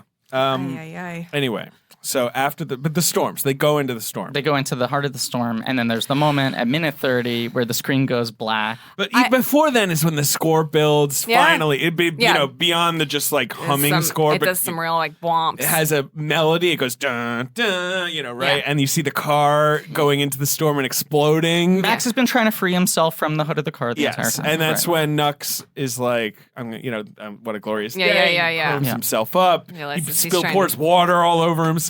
No, it's gasoline. Isn't he gonna? He's gonna explode. It's a solve gas, some- not water. What am I talking? Yeah. And what was I gonna say? There's something else that happens. I guess Max is just trying to Right. punch his He's way just in. like, right. yeah. And it's speaking a lot. This is, Yeah. because I was watching it with subtitles too. There are like transcribed Of course. lines of dialogue, specific things he was saying. It is just part of the brilliance of this movie that's when he's the most verbal. Right. I also think that the whole driving into the storm thing, another thing I really respect about this movie is that driving into the storm, whether literally or just sort of tonally, theoretically, is always the thing that happens in the last like 10 minutes of the movie. Yeah. Like the minute 30 of this movie looks like the end of most movies. 100%. Like of this kind of Right. movie. Like it looks like the end of Return of Skywalker. Like, is that what that movie was called? Rise of Skywalker. Remember all those ships? Yeah. All the The dead speak. splashing. But we've talked about this before. At minute 30, when the screen goes black, our entire Our audience press audience bursts burst into into applause. And then you could also hear them exhale. That's so cool. Yes. Like everyone had been holding their breath. So Armand cool. White was on his feet, pumping his fists. Wait, really? I remember him being very into the movie. Really? He That's was great. there, and I kept on checking him. He was there with, it seemed like 3 or 4 family members. Like he was like, this is a big one. That's sweet. Yeah. Oh. Now I'm looking up his review. Yeah, watch me be totally wrong. I think he liked it. I'm looking it up. But yes, it's another thing about George Miller is he knows peaks and valleys so well. Yeah, he knows didn't when like to it. take his foot off. Yeah. Did not? No, but I mean, like, that Wow. doesn't mean anything. Yeah. Yeah, well, okay. That's just like the part in Wet Hot American Summer with the day by day and like everybody's feeling it and then Perhaps the greatest joke in a movie. it's so good. Is when they're just clapping and then they all boo at the same time. It always gets me. Yeah. That is the funniest It's shit so in the good. universe. It's so good. I mean, God, it has a lot of competition with like 12 other bits in Wet Hot for me. Right. Sure. I just recently do- rewatched Wet Hot because I was like feeling crappy one day. Yeah, that's what it's for. Yeah. I used to watch it like twice a month. in Oh, I've college. seen it's Yeah. up there. It's one of the most watched movies I of my think life. it is the movie I've Yeah. seen most of my entire It life. would be in my. It would top be up there five. with a Star Wars for sure. I had a flipper disc of it and a wow. movie starring Jerry Stiller that I have still What? never heard. Wow. of. I have to look up the name of the. That was Weird. on sale in a shop in Britain. What? Wait, I'm sorry. I'm sorry. What? I love how I don't see it coming until I'm halfway into an anecdote, and then I'm like, No, that right, never happens, I though. lived in Britain when this happened to me. What? There was a store in Britain in There was a store. What? called Poundland. Okay, Wouldn't what? it be called, I'm sorry, wouldn't it be called America- Dollarland? In America, sounds very pornographic, but in England, just meant that everything in the store was available for £1. Why would it cost £1? Yeah. Because it was. what do you mean? Because it was cheap, shitty stuff. Well, that's why it cost £1. You know what I'm saying? Why wouldn't it cost like a rupee, a peso? Oh my dollar. god. I once bought computer. I used to like going to Poundland just to see like what do they have on sale that's like not even remotely cost. I bought computer speakers once, and I was like, I can't believe. You Honestly, I mean, I really respect that you will admit on the podcast that you love to go to Poundland. Poundland. No, he said he Fucking once love liked- Poundland. It's true. He doesn't like it anymore. know. Please tell me that When there's you're a young Pound virile Town. man. He once liked No, going there to was no Pound Town. But they had DVDs, £1 each. They have great sales at Pound Town. But that's the balance, though. You know, the tricky thing is they have so much good stuff there that you have to use a lot of restraint to not blow your load at Pound Town. Please just keep going. I'm enjoying this. Someone actually wrote an article One about pound, this, which though, I is truly just like- appreciate. Oh, right. Someone I went to college with wrote an article about this flipper disc. Oh, Because wow. I then said to him, go to Poundland and buy this flipper disc because Wet Hot American Summer is one of the two sides. Yeah. Gwillem Mumford, shout out Gwillem Mumford. He now works for The Guardian. You had a friend named Gwillem. Yeah, well, there's Welsh people in England. Telling someone to go to Poundland, it sounds like telling someone to go fuck themselves. Why don't you go to Poundland? But the other side was a movie called The Independent, starring Jerry yes, I know Stiller and that Janine movie. Garofalo, It's which is like like a a mockumentary mockumentary. where he's like a sort of like a Z-grade right. He's like a Cormany trashy, director. exactly. Yeah. right. I never watched it, Yeah. but I had Wet Hot American Summer. That was like side A, Wow. and that movie was never released in Britain, Yeah. just theatrically, because it was barely released theatrically here. No, yeah. And I just remember coming home, putting it on, and show like to my friends. I was like, "You're gonna like this thing. Like, you know, Yeah. it's sort of in the vibe of movies you like." And like, what's the first joke in Wet Hot American Summer? I think it's David Hyde Pierce being like, "I said good. Like I said no." There are like 87 jokes before that. That's like the first interaction in that movie. Is Janine Garofalo coming up to him? No. Because the movie opens with everyone waking up. Yeah, there's the speaker. Yes. There's the kid talking There's some on the visual radio, gags right. there. Anyway. But you know, I just remember that moment, him saying, "I said no," them all just like jumping in their seats and being like, "Wait, is this gonna be great?" Yeah. It's a big moment for me. Oh, it's humongous. Anyway, day by day, that's the best I think joke. before that, though, I think the first laugh that I get from that movie is it's not the I said no one. It's their first interaction where they just like say hi to each other for the first time, and then she looks away and she it's a podcast, so you won't see me, but she just takes her mug and she goes. That is so good. I know exactly what you're talking about, and it's also funny that Janine Garofalo was in both of the flipper Yeah, well, discs. that's probably weird. it's like a Janine Garofalo super PAC Yeah. for the Oh, yeah. for the fans. Poundland. Oh boy.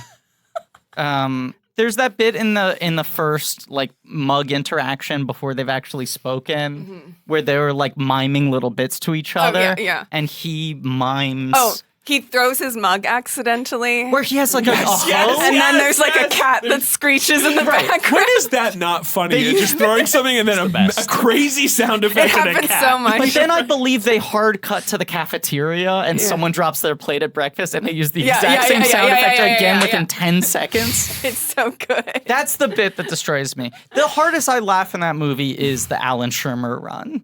Oh, Yeah, I mean, obviously that's great. And there's one Zach Orth reaction shot He's so funny. to one of the He's jokes. crucial to both Alan Shermer Yes. and Day by Day because he has the loudest booing. Right. Because he's right in the phrase. Like, it's so good. But there's one where he's laughing so hard and then he has to force his eyes open and it Yeah, he's looks like he's yes.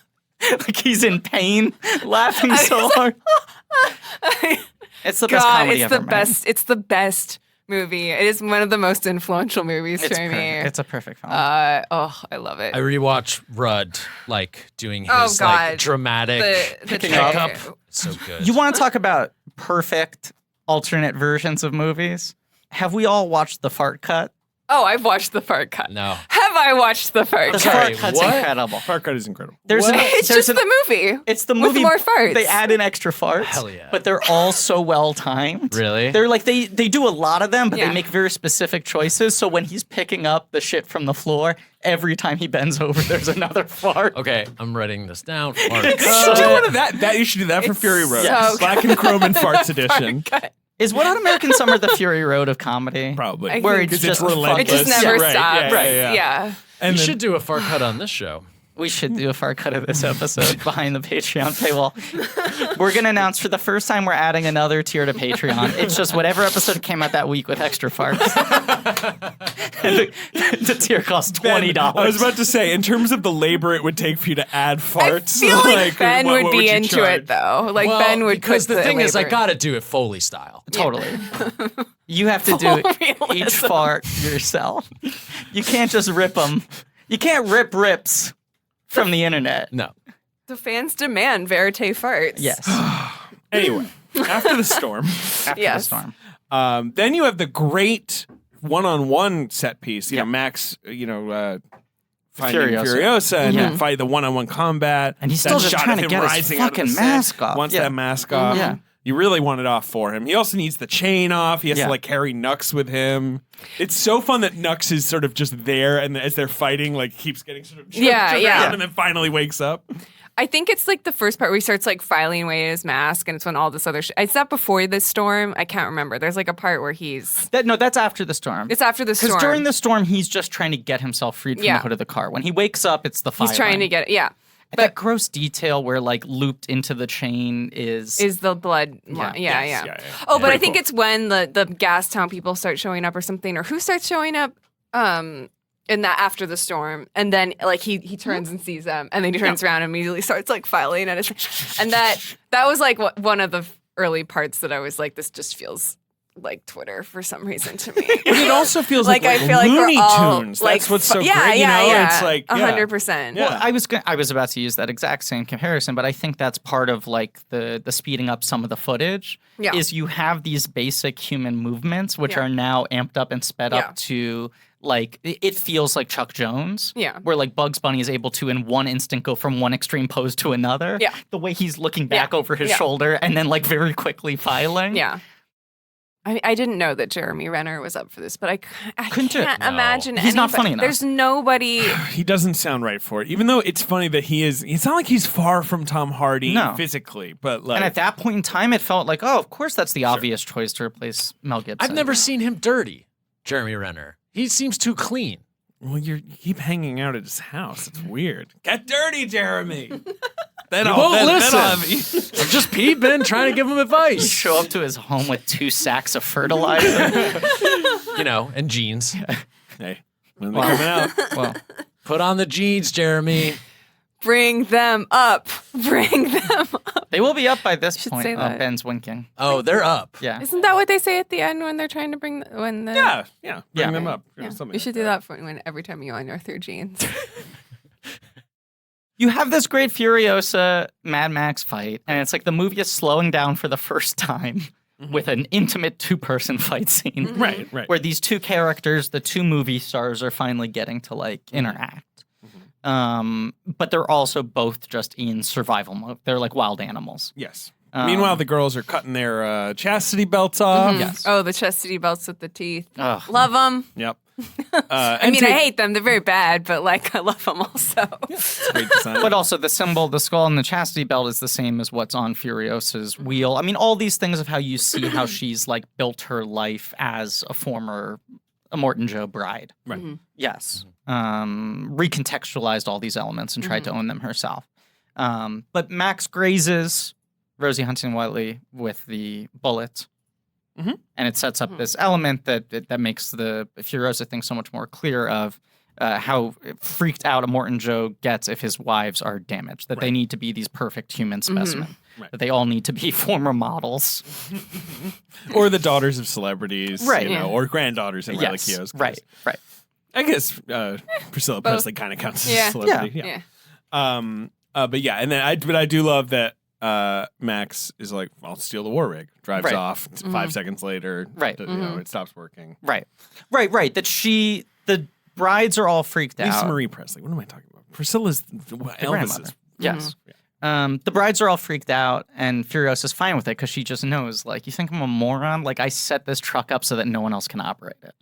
Anyway, so that's why they sort of ally with Max, like pointing guns at everyone and being like, I love Tom in that mode. That's the mode I want him in. Yeah. Distrusting everyone, grumpy. Yeah. In the condition he's in, and also being like the only man among them at this point, and pointing guns at everybody. It's like he doesn't feel dangerous. He just feels foolish. Yes. Yeah. And like having the ostensible, even though he's obviously not the lead of the character. This is lead character. This has been very well established, but I think like this is kind of the first where you're like, yeah, this isn't like the hero of our story. He's gonna like, you know, he's gonna become a better person through this, but right now he's just like crazed and He's still in like caged animal mode. Yeah. It's just like, yeah. Well, that's the beauty of sort of decentralizing Max from the sort of import of the story and the narrative, is that he can actually just be like truly mad. Right. Like he's like a feral Yeah, animal, where when he has to fulfill more of the obligations of a protagonist, the guy has to be a little more conventional hero movie star. And in this, he can just be like Tasmanian Devil. Yeah. Yeah. Right after that is when Nux climbs aboard, starts doing damage, and they just throw him off. And they're like, Immortan Joe is he eats Schlanger, like, you know, whatever their line. And like that's the moment where Nux's whole like worldview, right, life story is just completely upended. I love Max getting his jacket back from him too. Yeah. Yeah. But it's just such a like he always sucks. Yeah. Like he does a bad job in the storm. He does a bad job there. He does a bad job again later when he's to Immortan Joe. He's like, I get on there. He just falls right. And Immortan Joe's like, whatever. Doesn't he say like mediocre? Yes, mediocre. So good. You know, the only finally in the end he redeems himself. But like most of the time he's a shitty war boy. Yeah. Yeah. Which I love. Yeah. He's so He's sick. He just wants to be in the club. He's got his 2 lumpy friends. He does have his little lump voice. That's the most Ben moment of the movie entirely. He's so It's the little sad about smiley them faces. too. But he like has names for them. Yeah. It's so cute. I think that if What an it incredible wasn't performance for the by fact For what? The that- lumps? Yeah, the lumps. So But if it wasn't for the fact that Tom Hardy is so strange and wonderful in this movie, and Charlize Theron is like one of the most incredible action hero performances in recent history, like somehow Nicholas Hoult gets lost in that. I know. But he is so good in this movie. And I think rewatching it, you really, like, once you kind of are done being bowled over by the 2 leads, then you can really appreciate the work he's doing. such good work, such good, like, Especially- comic work. Like, I don't know. Very He's comic. just, Right. But I like, know. when you're all made up, I feel like people will underrate your performance maybe Yeah. just sort of out of Sure. hand because it's like, oh, well, the wake up must be doing a lot of work here, right? Like But I think his lips too. Mm-hmm. His weird chapped lips. Super chappy. I find that dismissal frustrating because I agree. think so often it is being that made up frees up an actor, gets them out of their head, makes them feel distance enough from Yeah. themselves that they have an added freedom, and then people chalk that extra energy up to, oh, they just look weird. I'm responding to the design. Yeah. Joe Reed gave him Best Supporting I Actor know. on the show. He gave him the credit he deserved. He witnessed him. It remains very wild to me that Charlize didn't get a Best Actress nomination. I guess so. It felt like that It's was not going wild. to happen No, it that year. didn't. She didn't get any. It's not wild. precursors. I'm saying it felt like it was going to happen when the movie came out to me, and then she proceeded to You're not get any way precursors. too optimistic, but they never nominate action people. No, like the never. Sigourney Weaver thing is Sigourney. like the 100% exception to the rule. But this felt It's like actually the the movie. I feel like it's the exception that proves a rule in a weird That's way. right. 'cause Yeah, it's just like- 100%. It just doesn't I'm happen. gonna find you the best actor nominee. Never Best forget, you actress guys, though. All women are superheroes. well, That's true. That's true, and I didn't know that until they told me. Yeah. Here were the 5 best actress nominees. Okay.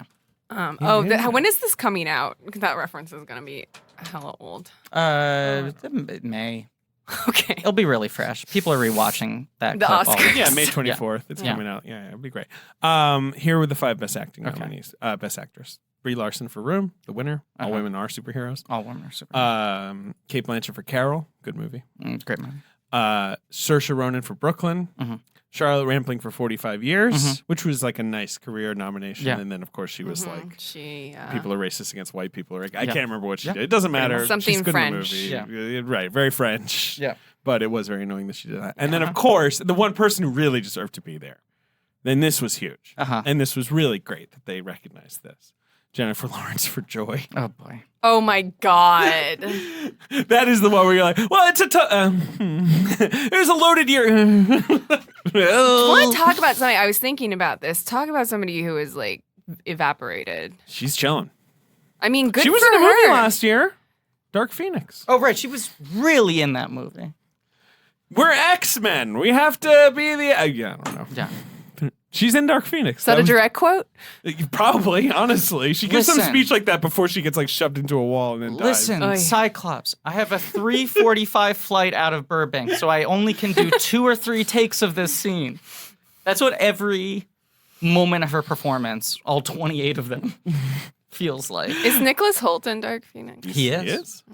It's the first X-Men movie that I haven't seen. You missed a lot. Everyone who saw it also didn't see it. Right. That's the problem. We watched it and then we left and we were like, I still just want to complete it and see all the X-Men movies. You just saw it? No, I don't remember that. I would remember that. I took a nap. Yeah. She has a movie coming out this year.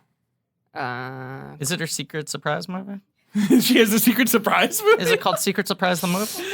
It's the movie about where she plays a soldier who has a brain injury. Really? It's very like Oscar sounding. Who's directing it? Lila should just have fun. Neubauer. I agree.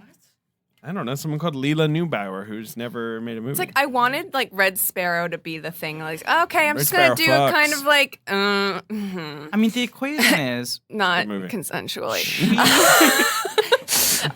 she needs my best friend's wedding. Like Julia Th- Roberts this was became in. the take where it's like she needs to do a rom-com. I'm like, I don't agree wanna to get do her, but like, I don't know. She should just do whatever she wants. I But I'm want just to do saying. a But I'm comedy. saying that like I like But when Red Sparrow when was I the movie saw she wanted to make. She's the author of that movie. I know, and I was like, cool, do a kind of pulpy assassin movie. Right. That sounds great. I just didn't love the movie. But like more stuff in that line of thinking though is great. Like she should just have Mother. what? Mother. I'm sorry, I don't think that's the title of that movie. Can you try? Mother. There we go. I'd like her to make more movies. I enjoy Jennifer Lawrence. I I do enjoy too. the comedy stylings and the joyous stylings of Jennifer Lawrence. She might come back hard. She might. I don't know. It is kind of a point where we're now asking that question. Yeah, we're like, It does feel like her as star, as our favorite ingenue, is like like it feels extremely dated and old now. Like her tripping everywhere and stuff feels like a real thing we had to get out of her system. It feels super. That I mean, was sincere, sort of, early Twitter energy. Yeah. Right? Where it was like, she's great. she's just Yeah. like us. She eats snacks. She loves to snack. She loves to Her snack. best friend is Amy Schumer. All of this stuff just totally. Yeah. Everything is the same. It's so bizarre to think about. But then when I watch like old Weekend Updates, and so many of the jokes are about like Julia Roberts leaving Kiefer Sutherland at the altar, and then the Lyle Lovett thing, and like all these weird sort of like arcs of her career. It does feel like it was that thing where she was like so much, so fast. Everyone loved her. She was everything. Then everyone was like, fuck this. Why is Julia Sick of her. Roberts being Right. crammed down our throats? Right. And then by the time my best friend's wedding came around, everyone was like, of course, we always loved her. Right. She has never stopped being our favorite movie star. I'm not saying it literally has to be a rom-com, but she needs to find the movie like that. I agree. I don't know. She's also so ridiculously young. Yeah, she is. Right. She's like Bradley Beal or whatever, where you're like, God, she's been around forever. It's like, nah, she's like 28. Yeah. How old is she? She's 29. Yeah. Wow. Born in 1990. 90s, baby. Only true 90s kids would understand. Only true 90s kids understand. Okay, Anyway. let's talk about Fury Road. So they go to the canyon with the bikers. What do you think of the bikers, Ben? Like the yarn guys. Yeah. Good. Exactly. Yeah. The yarn guys. Yeah, scavengers. Mm-hmm. I mean, I like that they're sort of like no strings attached, even though they do have strings attached. You know what I mean? Like they're like really out They're like there. covered in strings. Like they're covered in like rags. No, I know. Many strings attached. Yeah, there are many strings attached. They're but I'm saying actually joy they're heads not- because they're big mops when you think about it. They are. They're like anti-Pinocchios. But like no one's holding them down. You know, they own the canyons. Yes, that's their deal. They're like, And they ride dirt bikes, which I love. I haven't Right. ridden a dirt bike in so long. And when I watched this, it was bringing me back. wait, dirt bike Benny hasn't even ridden a when was the dirt last bike time you rode a dirt recently? bike? No, I haven't. I haven't had a chance. Where am I going to do it? In Brooklyn? Sure. I guess I Ride could. dirt bikes. Bike They it up. ride like ATVs. I feel like around Brooklyn. You could do it. All right. Do it. I don't know. I will. Hit the Fury Road. Or like Ben and I Prospect both Park, live on the Fury Road. We do. the Which 101 is- Fury Road. Eastern Parkway. Yes.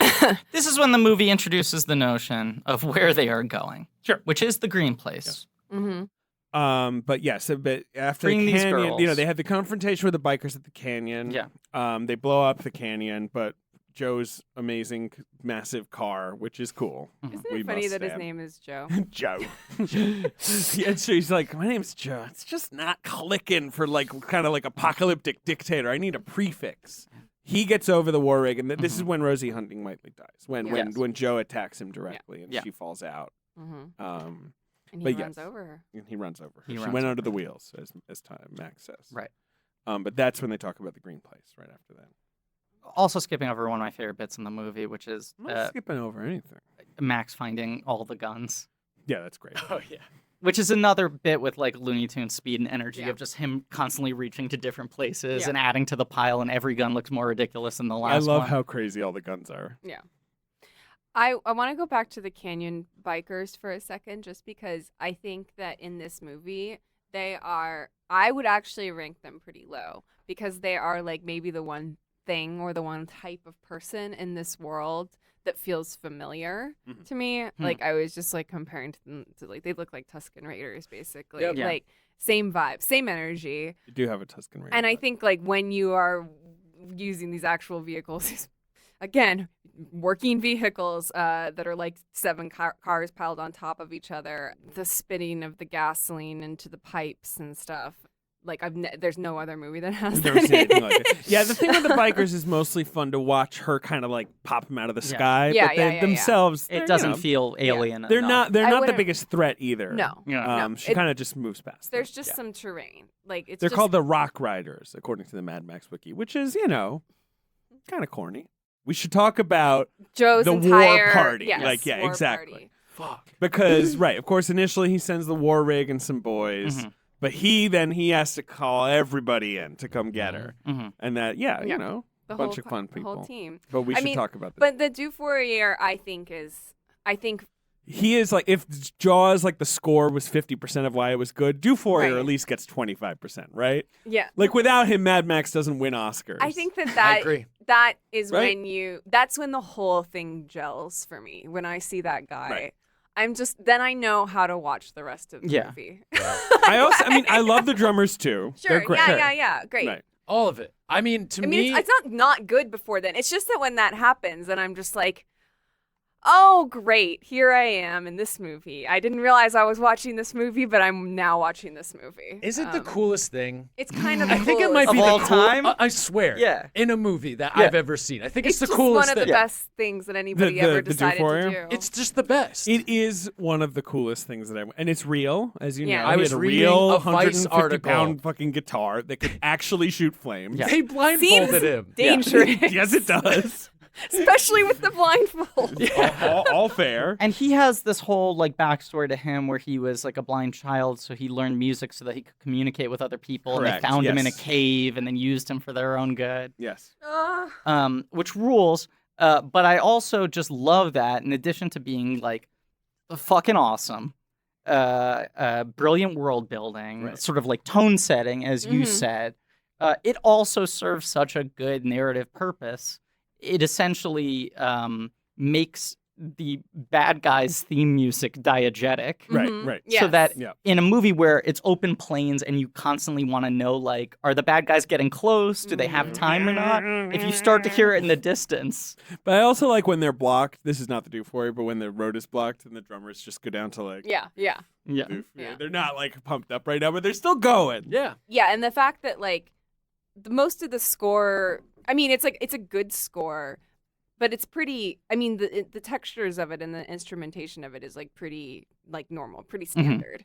But then when you like, I think that it would possibly be a jarring move to have like an electric guitar line in the middle of that, at least now for what's like standard sounds in an Sure. action film.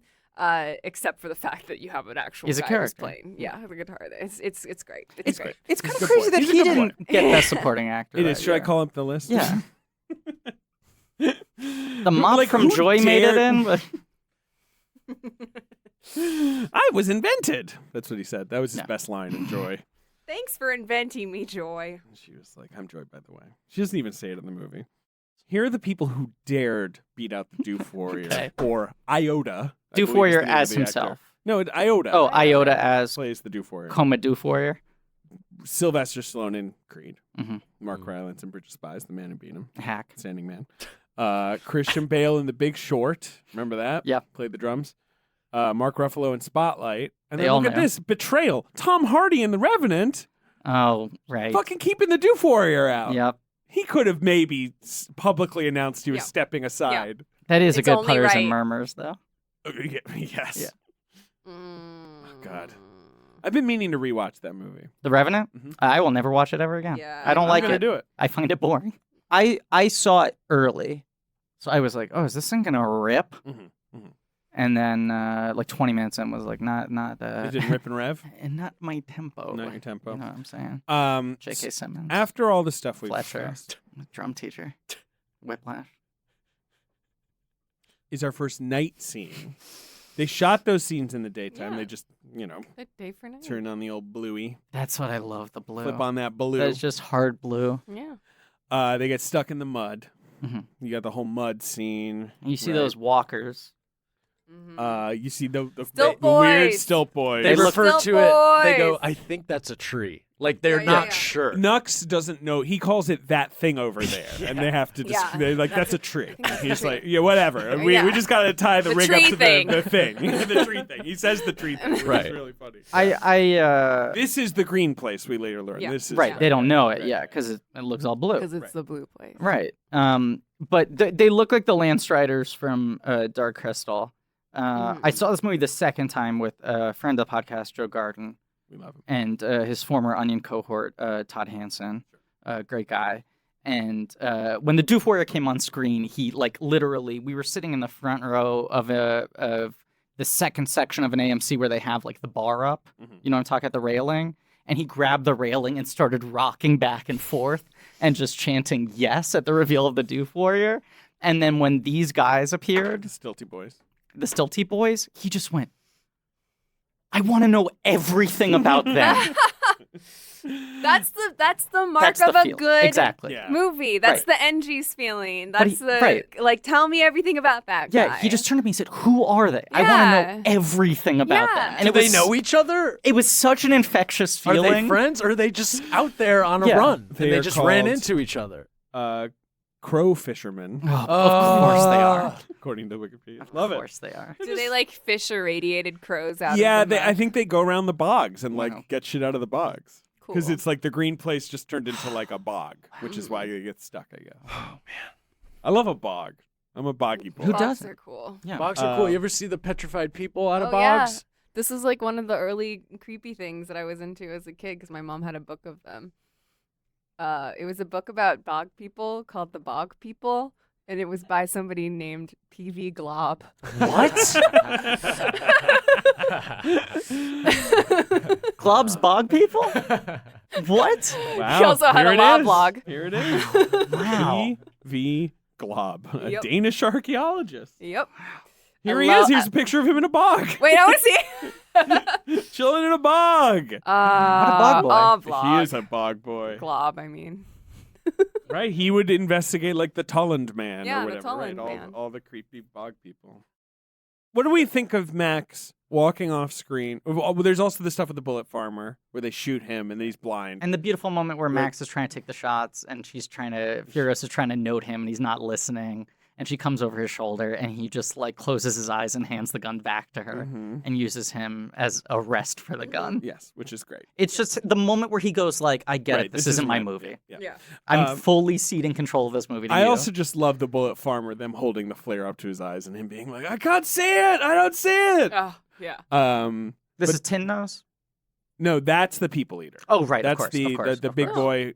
Yeah. Oh, Tin Nose is is the people people Is the eater. people But the eater. guy who comes for them in the night is the bullet farmer. Is the bullet farmer. He's the one who says, I am the scales of justice. Which is a um, great line. Yeah. And show me the lie. Yeah, Yeah. maybe he is. I like the bullet farmer a lot. That's me also. It me. I'm a Libra. Scales. Max walks off screen, Mhm. comes back covered in blood, washes himself with breast milk. Yeah. Uh, And they go, "Are you hurt?" And she goes, "It's not it's his not blood." his blood. No further comment. Done. Yeah. Takes a little milk Very bath. cool. And then And then after that, we meet the Vuvula. They There's- just there's keep another- going, Yeah, and it's just that's the when they sun meet the comes Vuvula. out. There's another Okay. fade to black. Vuvula. I Yeah, think. yeah. There's There's a a time lot jump. of fade to blacks. I was Yes. saying that There's like we were saying there's so many fades. yeah, and it's like I think it's good for the nonstop nature of the movie, but also like it kind of gives it a sort of almost comforting like TV movie feel Yeah. or something, or like oh, like it's a commercial break, but not in a way like it feels cheap. It just feels like I don't know. It feels comfy. Yeah, no, it feels like watching a TV show on DVD. It has these nice little reset moments. Mhm. Yeah, Mhm. You desperately need those. you need them. in this movie. So they arrive to Meg and Gale on a Yeah. Valkyrie, just Yes. on a platform. sliding down Like- a rope naked. Slides down. That's true. Badge first. But it's a trap Sure. that they identify. They don't Yeah. fall for it. Mhm. Yeah. Yes. Right. That's when Max is like, "That's bait." That's when he does That's that. right. Yeah. Right. That's right. I also didn't shout out, but that great moment before Rosie Hunting Lightly dies when he checks on her and she's fine and he gives her the little thumbs Oh up yeah, the Oh. thumbs up is is great. so good. yeah. He's such a good physical actor. He really is. Green Place, no good. Right. She thinks, oh, now we're close to the green place. Mhm. And they're like, first of all, you passed it. Yeah. Uh, Second of all, our new plan, Yeah. right across this like salt land Yeah. forever. Yeah. yeah. Lot of positives, Again, Twitter. big Yes. upside. Yeah. What if we just did this forever? I'm going There's to win this gotta be argument. something. Yeah. If I keep on replying, I will eventually win this argument Yeah. definitively, and no one will be able to quote me. The thing Yeah. that's great Screen cap about a me or salt dunk on flat me. is if you need salt, it's right there. Yeah. All the salt you could never run out of salt. Yeah. And also not bumpy. Flat. Probably Also, a little bumpy. also It's unlike super a flat. bog, pretty dry. Pretty true. dry, Ben. It's cool. Dry stuff. You should get really into salt. I love salt. You Curing should cure things. the genes in salt. Oh, I've Like been think thinking of about salty this. I was thinking genes. about sea jeans. Doing a dry Well, yeah, you suggest. I've tried to get. You remember I was asking you if I could use your dock? Yeah, I remember that. It's not my dock. I have no ownership over it. But whatever. It's not like anyone's gonna know. I just need a rope and a couple of jeans, and I was gonna put them in the water and then take them out, and they'd be all crystallized. someone Emily, who has could a you property imagine salty jeans? that has can, water. actually. I've- You know, David access. I've jumped into the ocean in jeans before. But for a long time, so it's really built up. How long and you it's stay down there? And it's got barnacles on it, and there's lobsters that've been pinching at it. You don't see the lobsters, It's but all you about know the- they've been pinching. It's all the little they pinch it. pinches. Two things I want to say for the listener at home. Ben mimed out pinching at the jeans. He did an adorable little claw pinch motion. Secondly, David's face went bright red when Ben implied he owned a dock. I do not own a dock. So I wish now owned want a to start dock. this rumor that David owns a dock. dock. He's ashamed of it. Just want to make it clear. Real though, estate I'm mogul. fine with this bit. We should make a bit, but not that I own property, just a dock. Just a dock. I think that's You're funny. buying docks left and right. What do you think you're using the Patreon money for? Docks. You kept saying invest in docks to Griffin and I. We're I like, know. all right, I David. mean, everyone needs Yeah. a port in a storm. Wow, Wow. that's sound. But I will say that I know That really someone shut him up. who I just want to make it clear to listeners that I know someone who does have. They don't even own it, but their parents have a property that's on the water. Humble brags. And Ben, knowing this, asked me if he could, and in all seriousness, Yes. if he could hang jeans off the dock for, I don't know, 6 to 12 months. To make some quote unquote sea jeans. Reasonable request. And I was like, 1, no. 2, I don't think they'd like that. Like, imagine looking What, out the every day. It's jeans? like, They would love it. what's the? Oh, right, the jeans. They would smell so bad. 3, I don't think the jeans would make it. That's No. my So clear. I don't bad. think they wouldn't come. Now close. you could put them in a salt bath, Uh-huh. or maybe with some herbs and pickle them and like Ooh, that herby jeans, herby pickled jeans. saged jeans, And I think that would actually be kind of cool. And immersing stuff in salt does make it softer. The ocean aspect of it, like the plankton, It's a all lot the of little dead movement. things Yeah. that are Yeah. going to be in it, is going to be really gross. freezes in the winter. Yeah. You know. All right. I would advise against it. I'm going to rethink the concept, but I think you've made a lot of I'm good so points. glad because I had forgotten he did that. Yeah. That all got discussed on the podcast. I just want to underline all this again because people ask me all the time, how much of the Ben thing is a bit? To which I always go, look, he knows he's funny, but also he is truly doing all of these things. He will talk about it seriously for an hour and a half. And also, this kind of shit happens off mic. 100%. Yes. Yeah. 100%. I He's had to not- have this an is not a extended performance. conversation with Ben about how he couldn't make CG. These are real serious conversations that happen away from any audience. Right. There was no one was capturing this. No. This was not around other people, maybe Griffin, but that's it. But Ben was basically like, can you work that request up the chain? And I'm like, I'm telling you that the request is stopping here. It's stopping right here. This is the end of the request. chain. He's Anyway. our beautiful boy. So, Oh Max my is God. Perfect like, in every way. Exactly. Max is like, rather than go across the salt flat, I love that he says this. He has a suggestion. He suggests it. Yeah. He says, I suggest Yeah. that we go Yeah. back to the Citadel. It's undefended. They're all still chasing after us. We take it from, take the power back. The narrative audacity of this movie to say, hey, you know how this movie has been so far for half of its runtime going in one direction? What if we just stop here? And then it went back. And there's Perfect even turn. a conversation where they're like, should we go around? He's like, no. No, I think we should go right back. Yeah. We should go through the canyon again. Yeah. Yeah, It's great. They cleared it. pinpoint turn back in the opposite direction. Right. Yeah, it is very cute that he says, I suggest. It's a nice. I know. Because at that point, he's surrounded by all the Vuvellini Right. and who the are some wives old and women Furious. who are like, we've been doing this Yeah. shit. and like men basically ruined the world. Right. And we don't trust you. Like he has to be vouched for, basically. Yeah, 'cause they're Furious just- has been, he's fine. Yeah, he's okay. Whatever. This is another moment that's been we have the memified. muscle still in the back if you need. You're right. Furiosa falling to her knees, Mhm. yeah. dropping her arm. Big shot. I mean, it makes sense why these images and these memes are circulated so frequently on the internet because this movie feels like the internet. And when these types of things happen, the only way you can think of expressing yourself is with images from this film. Well, and the most, I feel like the most used GIF is the, what is it, indiscriminate men screaming Yeah, or yeah, whatever, yeah, right. like Yeah. while she's Yes. while she's driving. Like that is the most commonly used one, which again, most sense on Twitter. Yeah. Like, Yes. So then they go back. They have another amazing action sequence. Mhm. That's when the polecats are introduced. yes. Swinging left and right. Yeah. Full cast. I said this to Emily when we were watching it, but like it is crazy how like circusy and corny so Yeah. much of the action is. Like them like swinging around Yeah. and grabbing each Yeah. other, and like it never feels that way. Yeah. Oh, You're like, yeah, this is awesome. This is like so hardcore. Yeah. But like actually, it really is just like so acrobatic and Yeah. like Oh, and if you held on to any of those shots for longer than a quarter of a second, right, which they don't. it would be, laid Yeah. bare as such. But Right. the way that magic of editing.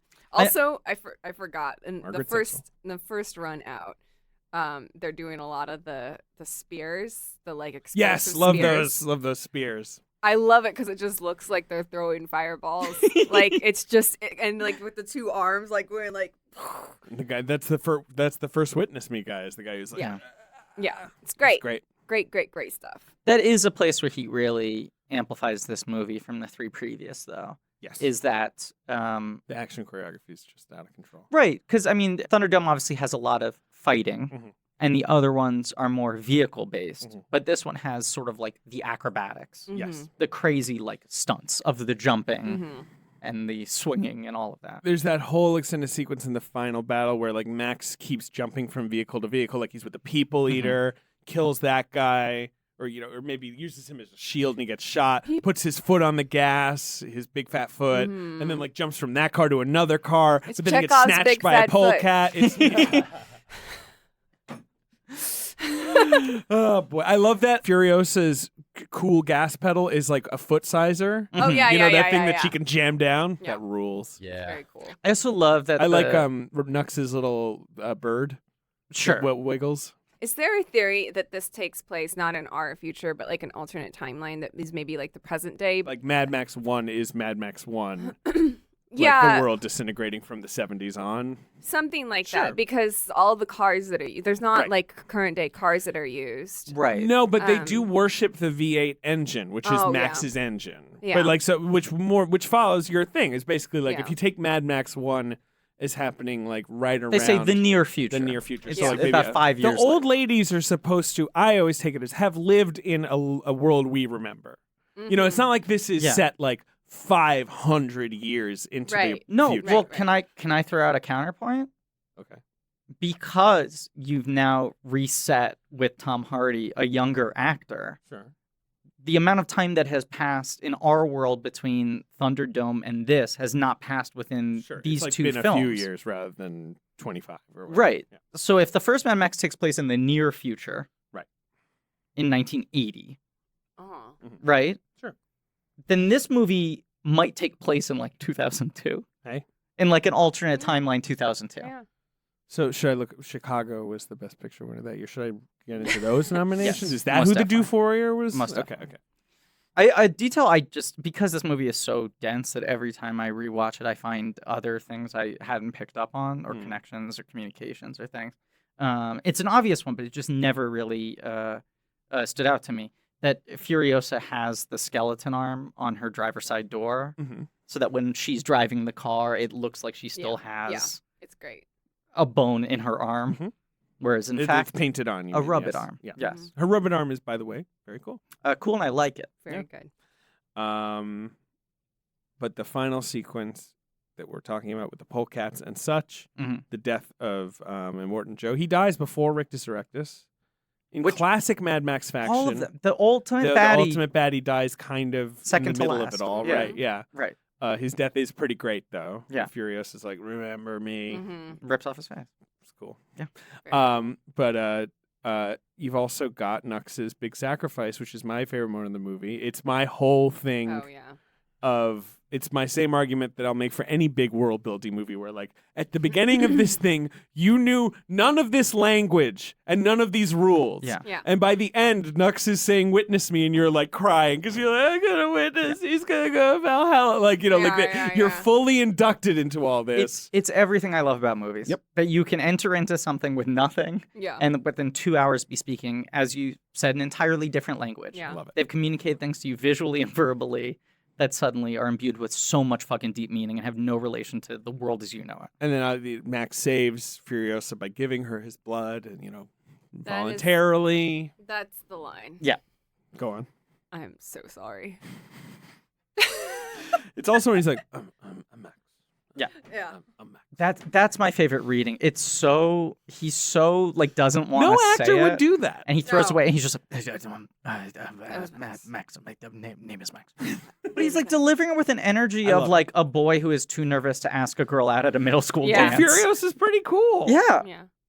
But I love this was Yes. the big revolution of this movie when it came out, and it doesn't even feel that revelatory anymore because I think a lot of stuff has kind of followed suit. Although I'm now trying to think of like specific examples, but it feels less out. Like it felt very iconoclastic in that you have this two very good-looking people as the leads of an action movie, and they're just friends. Yeah. They are just pals. They're pals. No kissing. They help each other, and then he goes. Yeah, he doesn't like go up there to be the king with her, to her queen Yeah. or whatever. He's like, I would argue that not enough movies have followed suit. I wish more did. It's a thing I always love to see. right. But And I I would think- argue the kissing is good and everyone should kiss. I think, yeah. I mean, this is actually. But they don't have toothpaste anymore. I know. David. I mean, the kisses here, Woof. pretty gross. Yeah. Yeah. Not Sorry, good. go ahead, Emily. No, but I think that like the debate of kiss versus don't kiss in Hollywood is like an I just like imagining like two people on either side, Yeah. like their arms folded. No, the guys are like, the other guys. I mean, I feel like this is this David's doing podcast. great physical comedy that none of you can see. Shut up. But I feel like in the short time that I've gone Hollywood, I feel like this is a thing that is discussed a lot. Yeah. Which is just like, do we need that? And I actually think in a lot of cases, like, I think that people argue for kiss without actually like building something that you actually care about when people kiss. I So think that's the better to problem care. with that. That's the I crux. don't think Max and Furiosa should kiss. No. To be clear, like it would be a little odd, honestly. Yeah. There's nothing in this movie that suggests they're going to do that. You think Nux and Capable should kiss? Fucking Oh, hell yeah. very cute, Yeah. both of them. Yeah, very cute. Cute But little I'm just guys. generally saying that kissing, as long as everybody wants to do it, Yeah. is good, and people should do Sure. it. Yeah. And if hot people want to do it, and they're both interested, And they want I'm to allowed show us and them I'm allowed kissing. to see that, They want to show buy me a kissing ticket. to you. They want to show me the kissing. David wants to see it. So They want to show kissing to me. Miller's been There's not enough kissing in movies, No. really, honestly, though. She What- came around to my side. I mean, one of the earliest films, The kiss. The Kiss. That's true. Guy with a gross mustache kisses his wife. And it set a Oh, yeah. template. You went, this is going to be one of the main genres. You Yeah. have action, you have train thriller, Kissing. people leaving factory, gross mustache It kiss. is funny to think that, right, they're like, we got a great movie. It's a romance. It's called The Kiss. What's in it? They kiss. And then someone else is like, I want to do something along those lines, but should they like talk before they kiss maybe? And thus like a genre is born. Yeah. It is a thing. Miller, I mean, as we said, at one point thought this was going to be 2 movies shot back to back. Yes. Then it was like, maybe it's 3, but I'm going to make them one at a time. He has been stuck in some protracted legal battle with Warner Brothers over the profits of this film, Yes. which has halted making another one, which he claims he wants to do. He always said, I want to do something in between, but then come back to Mad Max. He is, hopefully by the time this episode comes out, in production. He's supposed to be in production this spring on his new movie, his genie romance starring Idris Elba and Tilda Swinton, Yeah. Rub that bottle. a.k.a. my shit. Exactly. But the end of this movie, I think, is so beautiful and so poetic, and almost makes me cry every time I see it. And watching it this time, it made me realize, as much as I want to stay in the Mad Max world, doing any sort of follow-up to this will ruin it a little bit.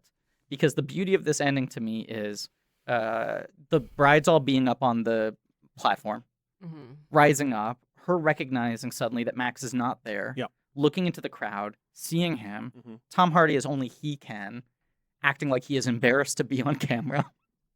Sort of giving her like the knowing nod and then kind of like shrugging it off like, I'm gonna head out of here. Yeah. This isn't my movie. This is your moment. I don't belong here. I don't get a happy ending. Yeah. I'm Max. I'm doomed to be doing this fucking forever.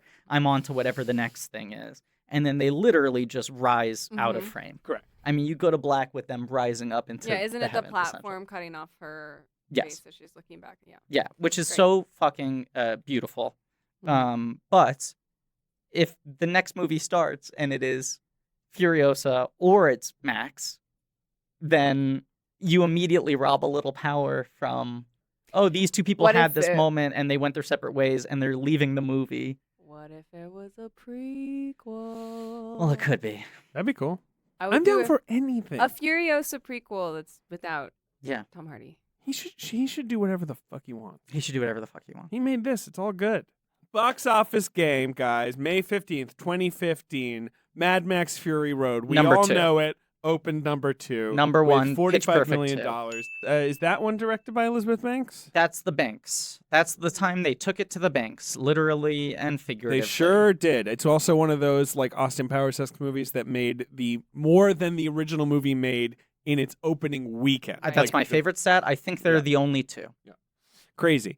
So Pitch Perfect 2, of course, was dominating the combo, $69 million. Mad Max comes in with 45. Yeah. It's just so funny to think that it's like Mad Max, like Fury Road. We're like, yeah, of course, that must have been number 1. No, Pitch Yeah. Perfect 2. Of course, it had to be. Number 3 at the box office. Tell me.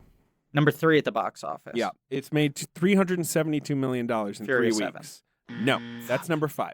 Oh, Wait, what was it? Furious 7. Furious 7 is So much number 5. fury. Oh, so much fury. This was such a good year for me and my fear of cars. Was Cars 3 also this year? No, that was 2016. Okay. Number 3 at the box office. It's made 317. 72 72 in 3 weeks. in What 3. kind of a movie makes that? It's a Disney film? Sure. It's not Beauty and the Beast, is it? No. But is it a live action Disney remake? No. No. No. But it Just is think the simplest. What are the movies that make the most money? Zootopia? It's Avengers: Age of Ultron. Oh, of course. Oh my god. Oh God! If only Ultron had sang a song about how he was the Beast. I know. The 4th highest-grossing film at the box office this week Uh-huh. was about 2 ladies going on a road trip. Is it Hot Pursuit? It's Hot Pursuit, Which my we friend. told We'll everyone see we it were one going to day. see. Number 5 was Furious 7. Okay. And now our miniseries is to come to a close. So Wow. we're definitely gonna have to do a bonus episode. Yeah, we're doing a bonus 'Cause we're not episode. even done with fucking Miller yet. No, we're doing a bonus episode. The bonus episode is his segment from the Twilight Zone movie. Yeah, that right. Yeah. But what a masterpiece. What a lovely film. I can't believe it exists. What a It lovely blows day. my mind. Will we ever see something like this again? It's such a perfect storm of elements in terms of it being the right person, going back to a well, but trying to, as you said, Emily, evolve it. Thanks, George. Thank you, Make another one. George. You Thank weirdo. Georgie. It's good to see Emily.